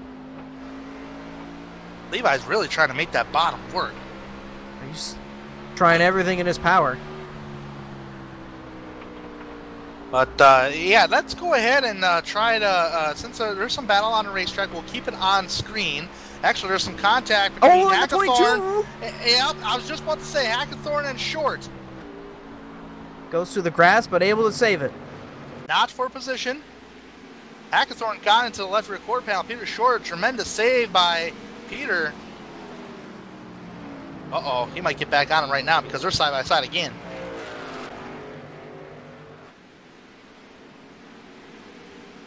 Yep, Ooh! yep, there it is. Man, I tell you what, if Hackathorn fishtailed that thing off the corner. Kind of holding my breath through 3 and 4 there, seeing what would come of that. Seems like turn 4 has been the most preliminary action of the night tonight. Oh, and Peter really squeezing down Matt there. Probably thinking, why is Peter Short racing so hard against the leaders? Well, he's the first car 1 lap down. And this is, I don't think this is quite over yet. He's really driving it in there. Yep, and on top of that, he wants to make sure he stays ahead of Chad Brown as well. And if the caution does come out that does not involve him, he'll be the lucky dog. So we do see one car coming down pit road, the 33 of Jordan Teal. I'm not sure if this is some sort of strategy or if the pay window is open. We'll have to see here.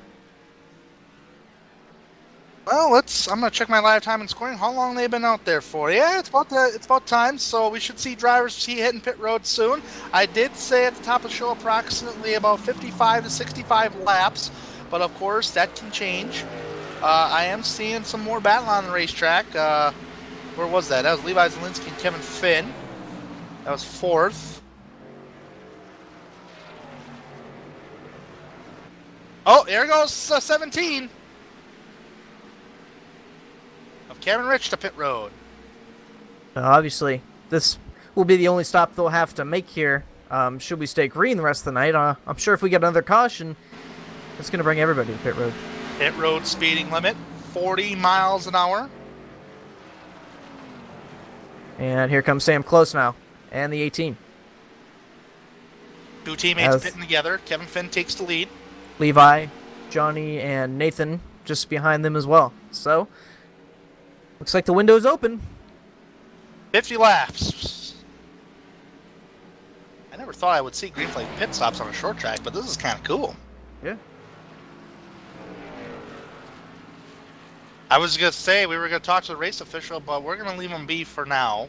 Yeah, he's got an important job to do right now. Doing that job before this. Corey Lindsay takes the race lead. And Cameron Richards was already done with his pit stop. Well, from what I know from Corey, he's a gambling man. At least on the track. No, he likes to stay out a little bit longer than everybody else. There goes Cameron. Ask Sam. But yeah, you're right. Corey does like to stay out longer than everybody else. James Duke with the modified. He's actually coming to pit road here. I was going to mention he was in second place. Great thing right now for Corey, a caution flag. Absolutely. Trap everybody a lap down. He has now officially lapped the field, so a caution would be great because he can come down pit road and still be the race leader. And actually... Peter Short, did he pit? No, Peter Short didn't pit yet. Yeah, both those guys banking on a caution at this point with Peter back on the lead lap. Everybody a lap down. Sam Close is about a second behind Cameron Rich.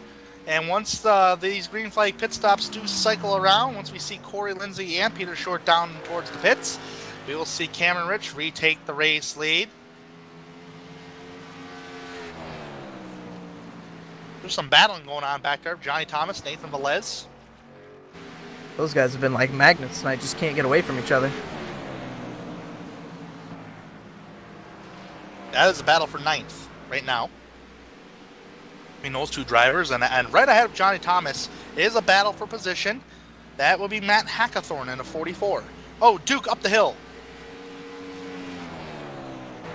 Duke went up the hill on turn 1 just a little bit.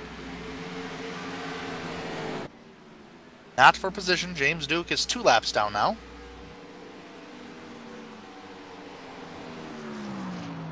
All right, so far, Corey Lindsay and Peter Short still remain out there on the racetrack.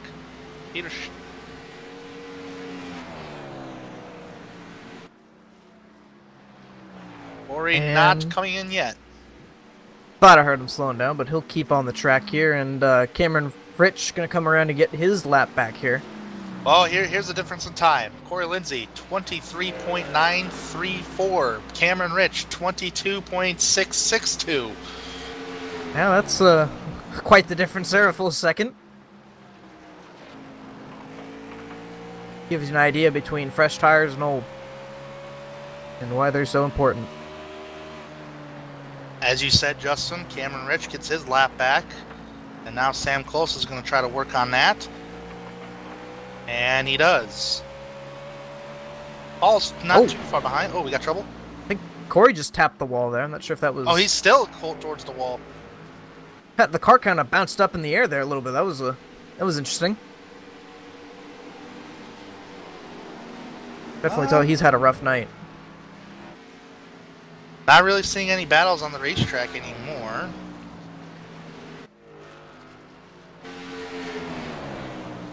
Everybody kind of strung out. The top 6 cars are currently on the lead lap. Have to be the top 7 here. Top 7, and every time I say top 7, top 8, it's already happened. Yeah. But Corey's still staying out. Peter Short has still stayed out. I kind of feel like at this point, though, Corey really has nothing to lose. He was in the back anyways. You can see just how beat up his car is. Stay out, try and get a caution. If it doesn't work out, at least you tried. Yeah, absolutely, and I do believe it's been a rough season for Corey Lindsay, realistically. His best finish on the season... Oh, in the wall. Once again, I have a feeling that he has most likely some sort of suspension damage with how beat up that race car is. Yeah, and this is the most laps he's led all season long with an average finish of a 14th for Corey. Yeah, this is the battle for 3rd here. You're watching Sam Close going to get by the 22 of Peter Short there. That was for 3rd. Absolutely no competition. We'll go for competition yellow for those drivers. Yeah. Yeah, we had... Corey definitely has to pit at some point, but like I said, it's as you mentioned, Tanner, just a rough season. No, he's been starting and parking a couple races. Don't believe he was in the field last week. Peter Short pit yet? I don't think he did. He might be coming in right now. Yes, he is. All right, well, that'll leave Corey Lindsay as the only car who has not come down pit road yet. Full 16 seconds ahead of 2nd place, Cameron Rich. Want to keep an eye on that 5 car, though. He's got a little bit fresher tires in the 17, just by a little bit, though. By 1 lap, shouldn't make too much of a difference. The differential between the 2 drivers, 7/10 of a second. And actually, just last time by, he gained 2/10 in 1 lap for the 5 car, Sam Close. So he is inching closer towards Sam. So once Corey comes down pit road, that would be a battle for the race lead between the 17 and the 5.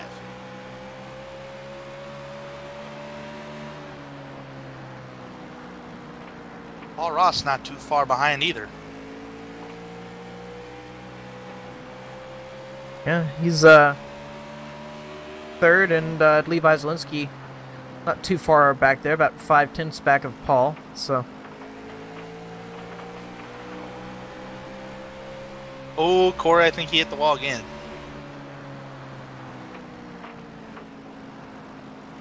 About, I got 65, or 55 to 65. That's on fuel. That's Talking on about fuel. there. So my calculations were off. So if I was a crew chief, I'd be fired. Oh yeah, and you gotta remember the caution flags too. So yeah. Oh, yeah, here it comes. All right, well. But, yeah.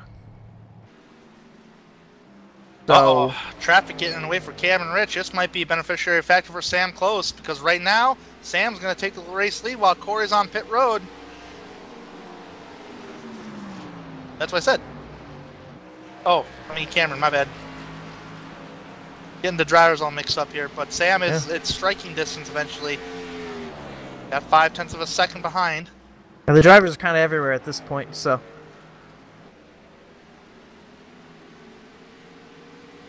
Hunting them down. See if, no, won't be any factor for Paul there with Nick Miller. He and Levi will get by. Alright, so Corey leaving pit road. He's going to be flying around this racetrack too with them fresh tires. Yeah. Alright, first car, 1 lap down. What was it, Kyle Hanshaw? Or no, Lindsay, Corey. Yep. Dylan Hickey just got lapped, so Dylan Hickey's the first car 1 lap down.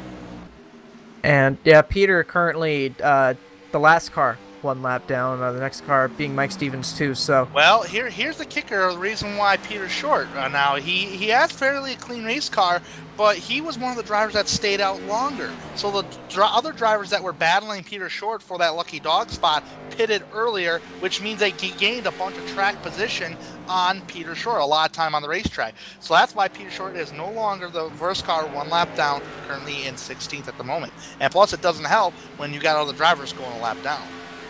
Yeah. Unfortunately, he tried to gamble with caution coming out, trying to get himself back on the lead lap, and didn't quite pay off for him. I mean, he had to try something, though. I don't think there was he had a fast car, but his contact with the 44 of Matt Hackathorn, I think, kind of sealed the deal for him. Gonna have to take a wave around if he gets a caution flag, that's for sure. Absolutely. Paul Ross is Sam Close is hunting down Cameron, and Paul is hunting around Sam. Cameron not too far back. Paul has still a little bit of work to do, but these guys up front get side by side. That gap's gonna disintegrate quickly. 25 laps to go. It is time to go to the front and take the lead, because right now you could probably fold the top 3 over a blanket of 0.7 of a second. About a second and a half behind is Levi Zielinski in 4th, but Sam has caught Cameron and Rich, and it's going to try to make a pass, and I don't think Cameron's going to make it easy. Now remember earlier in the race tonight, Sam did tap the left rear quarter panel. I got Cameron loose. And you know, as clean as Cameron is, I'm sure that's still in the back of his mind. Oh, Cameron's in the wall. Cameron in the wall. That ain't good. Well, and as quickly as we said that, here comes Paul Ross. So, as you mentioned, Tanner, now a 3-car battle for the lead here. Put them all under a blanket. Battle for the top spot. Can Cameron Rich hang on to it? Because right now he's got two 3OG drivers right behind him. Paul got a great run out of 2, and it looks like might get another good one out of 4 here. Yeah, really, this goes green all the way to the end. You got a guy who's racing for another win on the season, and a guy who's racing for his first win of the season. Battle for second. I know Paul, he's doing everything he can to go for what he can go for here. And Sam and Paul pitted together. But I tell you what, Rich wants to see this battle go on.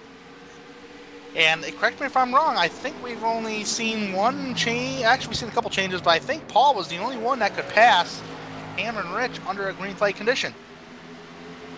Without knocking them loose, of course. Yes, without knocking them loose. 10 lead changes tonight here at Iowa. And I tell you what, this is going to be an interesting race. This is going to kind of remind me a little bit of Atlanta 2001 because, look, you got a battle for the race lead. You got Sam in third, and look who's right behind Sam. Fourth place, Levi Zielinski, and fifth place, Kevin Finn. I was going to say, where did fourth and fifth come from? Suddenly you got 5 cars under a blink. This race has gotten a lot more interesting. And look at Levi Zielinski making it stick on the bottom. And look at the top 2 have now suddenly pulled away from the rest of that pack. It's looking like it might be... Levi wash up the hill, crossover move for Kevin Finn, but battle for the race lead. Paul Ross going towards the inside on Cameron. Side by side into 3. They'll be dead even. Paul Ross with the slight advantage off of 4 here. He'll have to take the lead coming to the line. Paul got him to the line, but they're still battling. Cameron dives it in there pretty good. No, he hit the bumps. He rumbled the bumps. Paul Ross, new leader.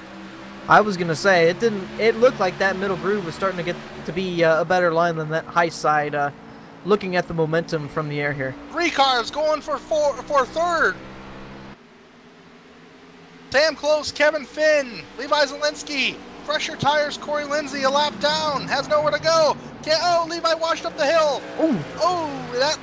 Corey had nowhere to go. That wasn't Corey's. Corey was just an innocent bystander right there.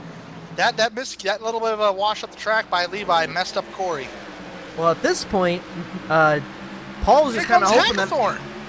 Where did all these guys come from? Hackathorn's in this mix. Cameron Rich is being challenged for second by Finn. Oh my goodness. Oh man, I was just about to say it. This is starting out to be like a 2001 Atlanta race. If anybody remembers that race between Harvick and Gordon, actually there was like Dale Jarrett Jr. and a bunch of drivers getting involved in there. Well, at this point, Paul's just going to have to hope that these two in second and third, Cameron Rich and Kevin Finn, start battling. And if they do, he'll just try and set sail here. But third, fourth, and fifth starting to make their own battle back there. Zielinski battling really hard with Sam Close. Sam Close on the higher side, trying to stay in his line. Zielinski gets it.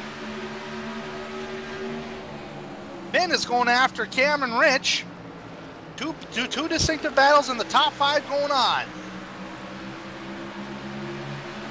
I'm still curious, like where all these battles started brewing. Where all the top 6, how they all bunched up together. It's turned from it. Oh, and the 44's gonna go around. Loose. He'll save it. Good save. Hackathorn 44 got really loose off of turn 4. I tell you what, a driver that might be liking this eventually if they keep battling, because we got 12 laps to go coming. Probably Johnny Thomas. Let's see what he can do back there to try to catch these cats a little further behind, but trying to run them down. Kevin Finn trying to work on Cameron Rich. The driver that's waving bye-bye is Paul Ross, because Rich and Finn are trying to battle for second place, and that's what Paul Ross wants to see. Corey Lindsay sitting behind Finn, not for position. First car 1 lap down, fresher tires, coming around the outside. Hackathorn battling with Sam Close for 5th. Nowhere really for Corey to go, as Finn will try and get to the inside of Cameron Rich here. They'll be side by side down the back stretch. Trying to use that bottom. Finn driving in. He's watching the track. Trying to stay little bit side of by contact. side. A little bit of contact. Side by side to the line for second place. 10 laps to go. Finn can't clear him. He'll try. No, he Corey. won't. Not for position, though. I bet Corey would have loved it if it was. Corey just needs to get this. Finn is battling so hard here. Almost contact, man. And Levi's there now. Really nowhere for him to go. We're already through. Corey wisely backs out of that. Oh, who got loose there? Somebody got loose. Oh, okay. Oh, man. Levi lost all his momentum. Matt Hackathorn just about rear-ended him. Man, oh, man. Tires smoking. Possibly sheet metal dragging. And we're still racing. And who's the happiest man? That little cat up there, Paul Ross. I tell you what, but Finn is not giving up. He wants that second spot, and he knows he can get a good run. He did it before, but look at this. That battle for second brought Zielinski in this mix and Hackathorn. I think for now, it's just a question of how deep is Levi going to drive it into 3 here. We have seen him aggressive all night as... The 14 dove it in there. Yeah. The 14 still gets a good run off of turn number 4, side by side to the line. How aggressive will you be? You have to be aggressive right here, as much as you can. Even if you got to trade a little paint, you have to be. And I think Finn might clear him. Finn cleared him for 2nd place. And here comes Levi now. That's for 4th. Or for 3rd. Levi's like, let me try that. Yeah. Levi actually got a good run off of turn number 4, dead even at the line between the 2 drivers of the 17 and the 59. Oh, and there's the contact! Contact! Here comes Hackathorn! Hackathorn's going to take advantage of this! Man, oh, the 44's going to get caution! This will be a caution! Oh, Finn's around! Cameron Rich is around! Man, did Cameron Rich get bullied there or what? Beaten around by each car? This, I don't think it's over. I don't think this race is over. 6 laps to go, 5 now. We'll have to find out, but I tell you what, get this. Levi Zielinski tried pulling the same move as Finn. Now here's the kicker. Zielinski's got Hackathorn on the inside. I got to move up, but the problem is you're not 100% clear. I'm not 100% convinced that Levi even knew that Hackathorn was there. And I got my... Let's look at the in-car of the 17 of Cameron Rich. But the thing is, he slid right across the bumper, though.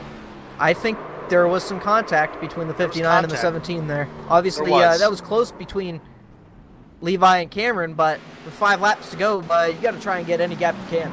You know, I mean, that right there, as far as the contact is concerned, there was no, I mean, it was close quarters between Finn and Cameron Rich, yes. But you're coming down to the end of the race right now. You're racing as hard as you can. That's just a product of hard racing. I'm sorry to say. I don't want to point fingers at anybody. You're absolutely correct, though. But yeah, exactly. It's just a product of hard racing. Well, I can tell you who is the biggest advocate that this race finishes here, and that's that 18 of Paul Ross. He had set sail from that whole pack, and if this race goes back green, he's going to have to battle another restart. All right. So where did that put everybody? According to timing and scoring, that put Cameron Rich in 7th, Hackathorn 8th. The driver that will be the beneficiary lucky dog was Corey Lindsay. Now Corey wished he was up there battling for 3rd earlier when he was 3 wide. But look at Johnny Thomas, currently in the top 5. I gotta take a second to catch my breath. That was yeah, I know. I've been constantly taking a drink here. And I'm getting choked up because I actually coughed at one point. I'm just still really wondering how that top 6 all of a sudden were battling for position between all 6 of them. It was amazing. That was my opinion. It was amazing battling all night tonight from those drivers. Reading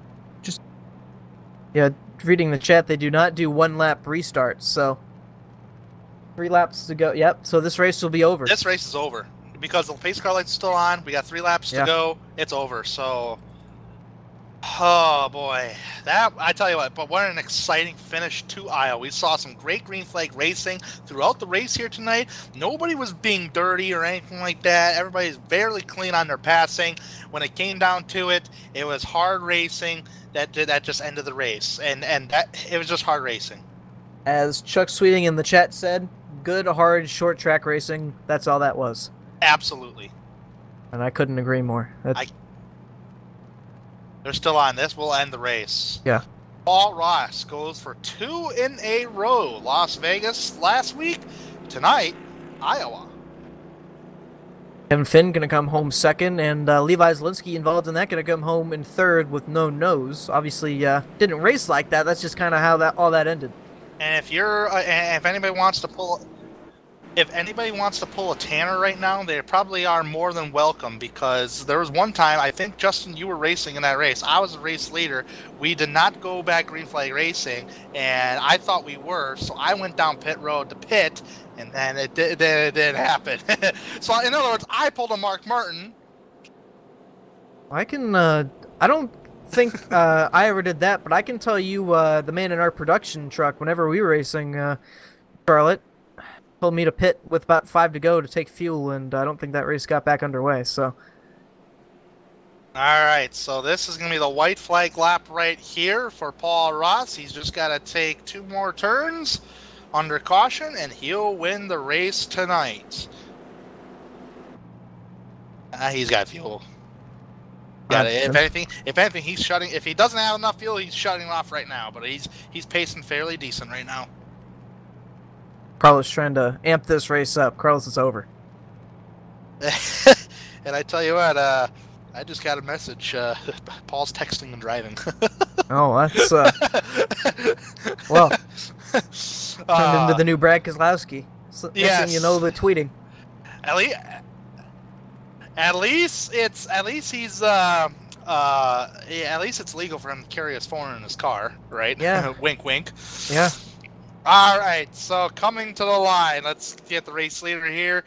Pace car is going to follow him. And coming to the line, Paul Ross goes 2 in a row in the 3 Wide Racing League's Race 2018 Race King Cup Series. And he is the most winningest driver on the Cup Series side in 3 Wide Racing. Congratulations, Paul Ross. All right. Let's bring our top 3. We're going to talk to 3 drivers here. That's Paul Ross, Kevin Finn, and Levi Zielinski. But let's first talk to Paul Ross. Let's bring him in the booth here. Paul Ross, do you have a copy? Yes, sir. How you doing?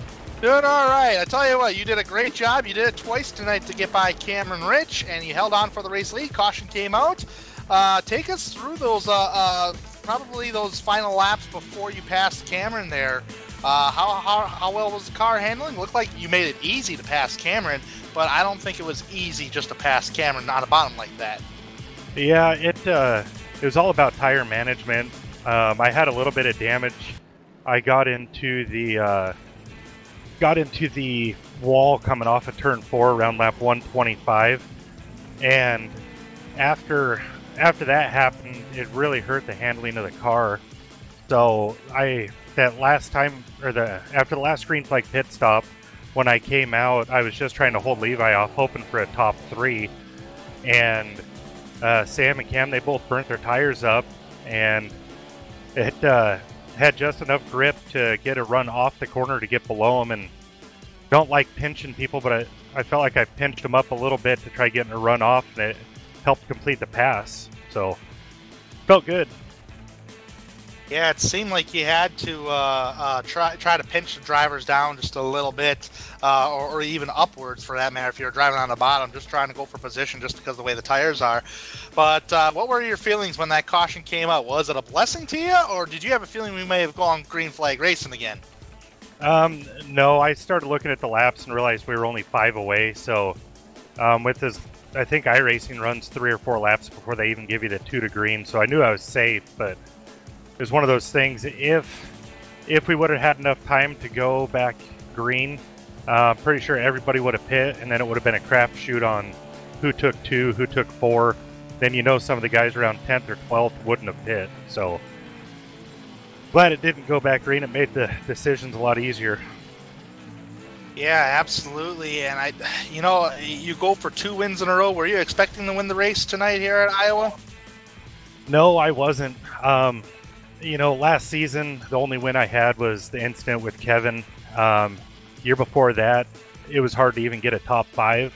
So when I won Las Vegas, I figured that was going to be my one and done for the season.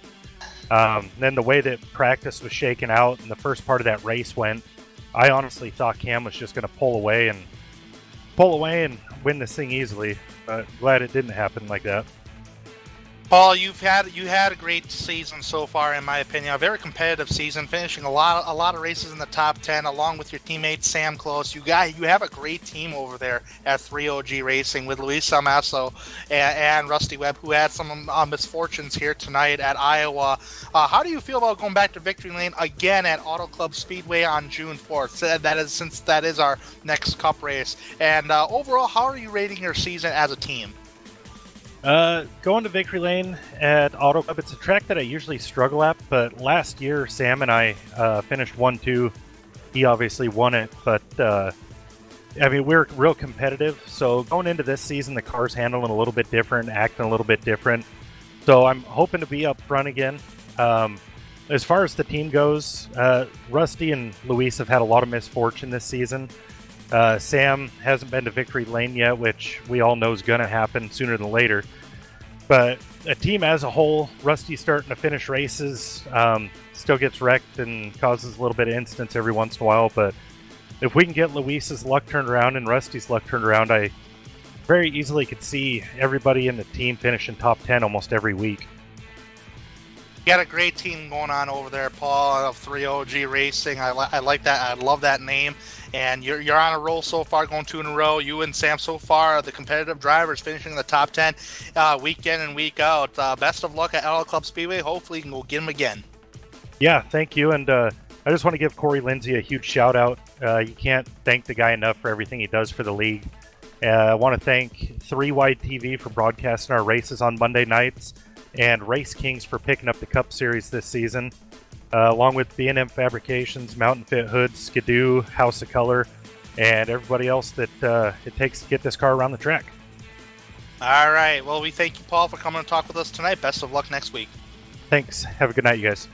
That's Paul Ross finishing in victory lane here tonight at the Iowa Speedway. I would talk to Kevin Finn, but he currently left the team speak, so we won't be able to talk to Kevin. But I do believe we're able to talk to third place driver Levi Rowdy Zielinski. Justin, I believe you caught up with Levi. I think trying to tap me. Oh. I sure did.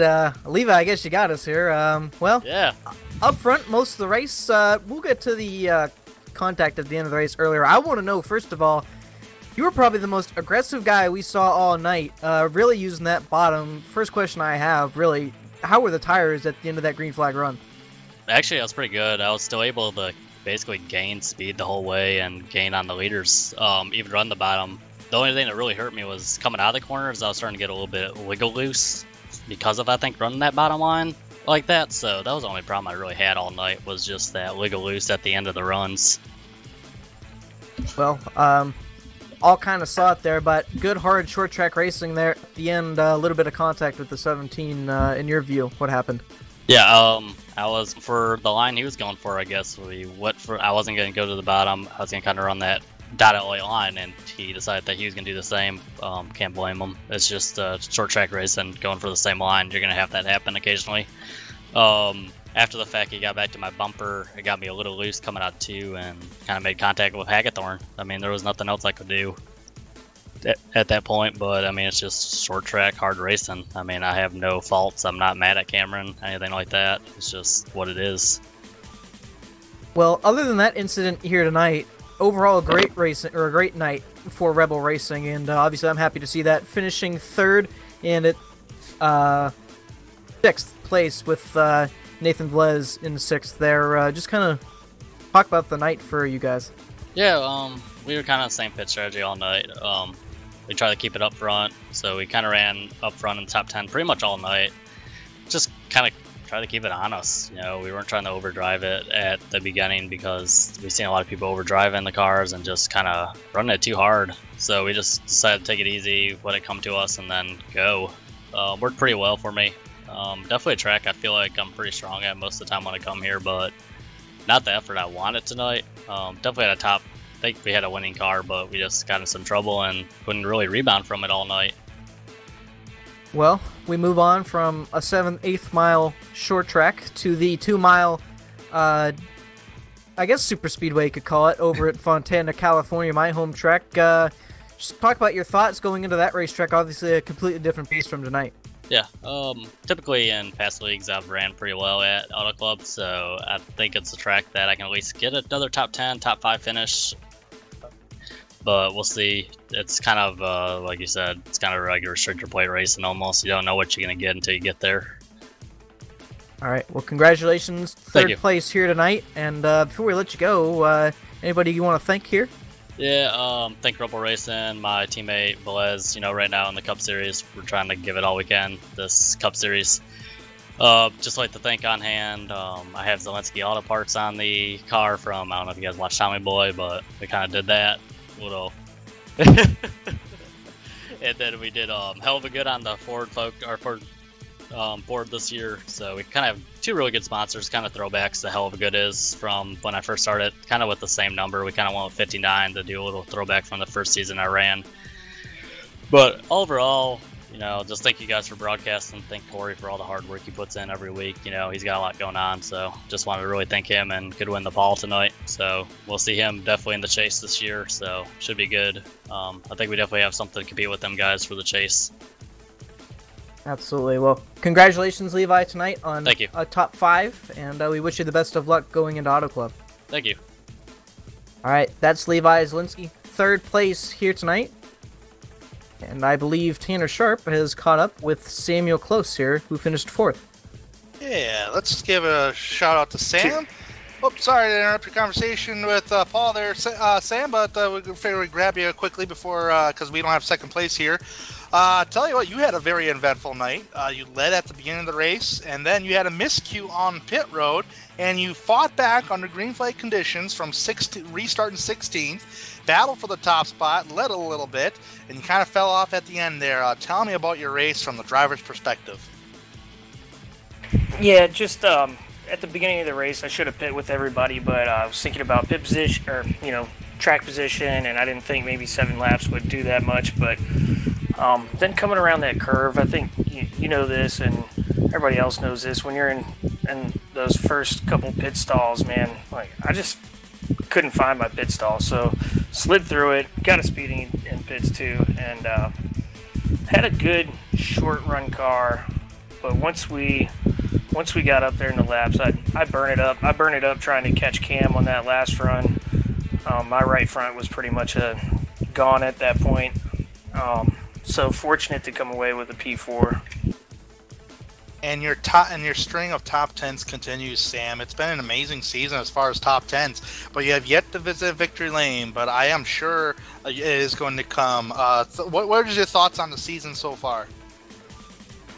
Great season. Paul's having a great season. That's awesome to see. Consistency-wise, been running pretty well. Ran a little bit harder this race than I normally do.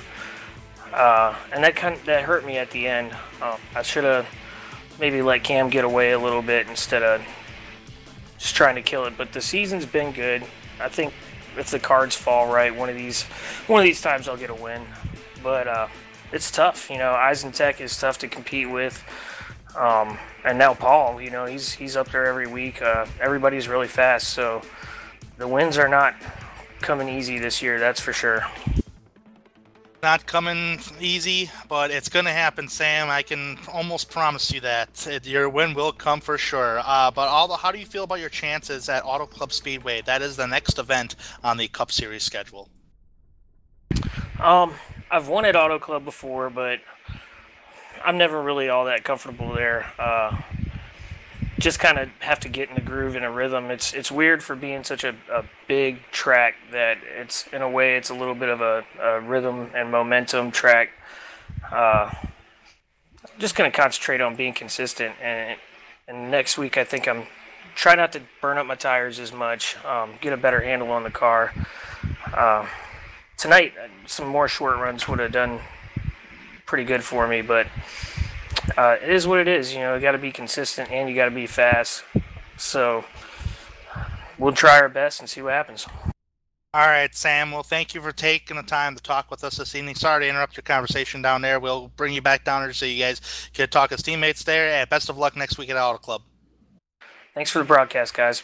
I do believe it's 2 weeks from now we are at Auto Club Speedway, but nonetheless, Memorial Day next week. That's why it's not next week. I keep saying it's next week, but it's not. But let's run down the results here, get our final thoughts, our thanks, and move on to Fontana. So far, Paul Ross wins the race here tonight. Kevin Finn finishes in second. Kevin Finn actually led a lap tonight, 1 lap. Paul Ross leading 42. Levi Zielinski, one of the fastest guys in practice, started 11th, finished 3rd, but did not lead a lap. He'll finish 3rd tonight. Sam Close finishes in 4th. 5th place, Johnny Thomas, who was all quiet but still gets a solid top 5 finish. Nathan Velez started 4th and finished 6th. Good night for him.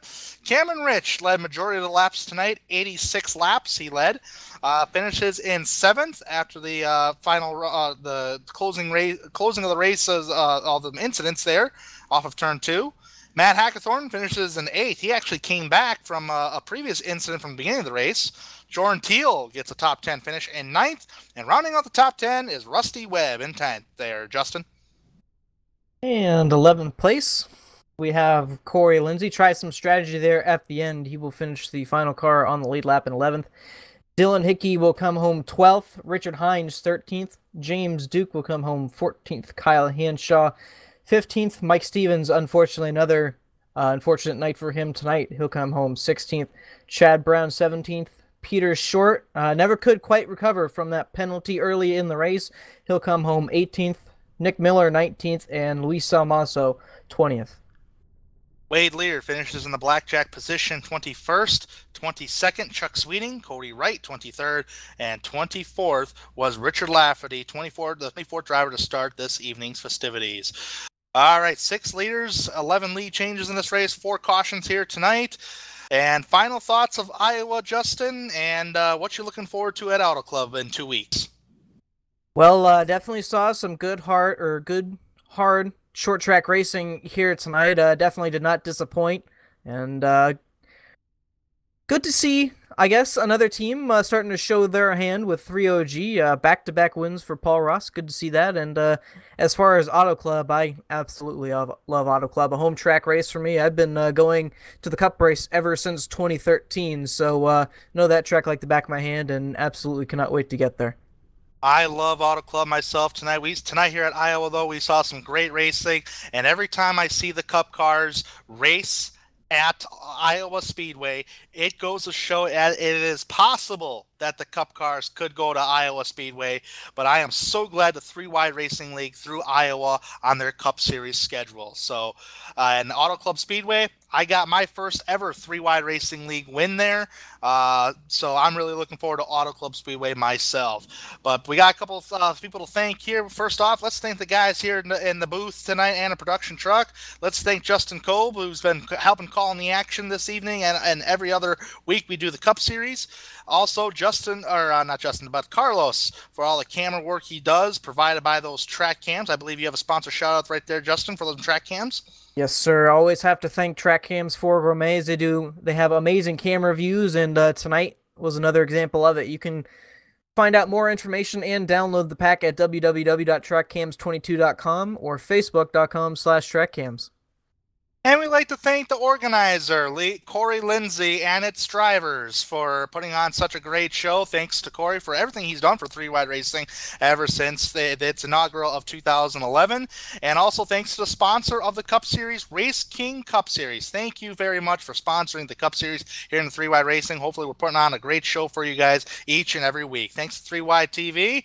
And we are off to Auto Club Speedway on June 4th, 2018 for 100 laps. That's 2 weeks from tonight, so be sure to join us then. I'm Tanner Sharp. This is Justin Kolb in the booth. Carlos Acosta in the production truck. See you in 2 weeks, everybody.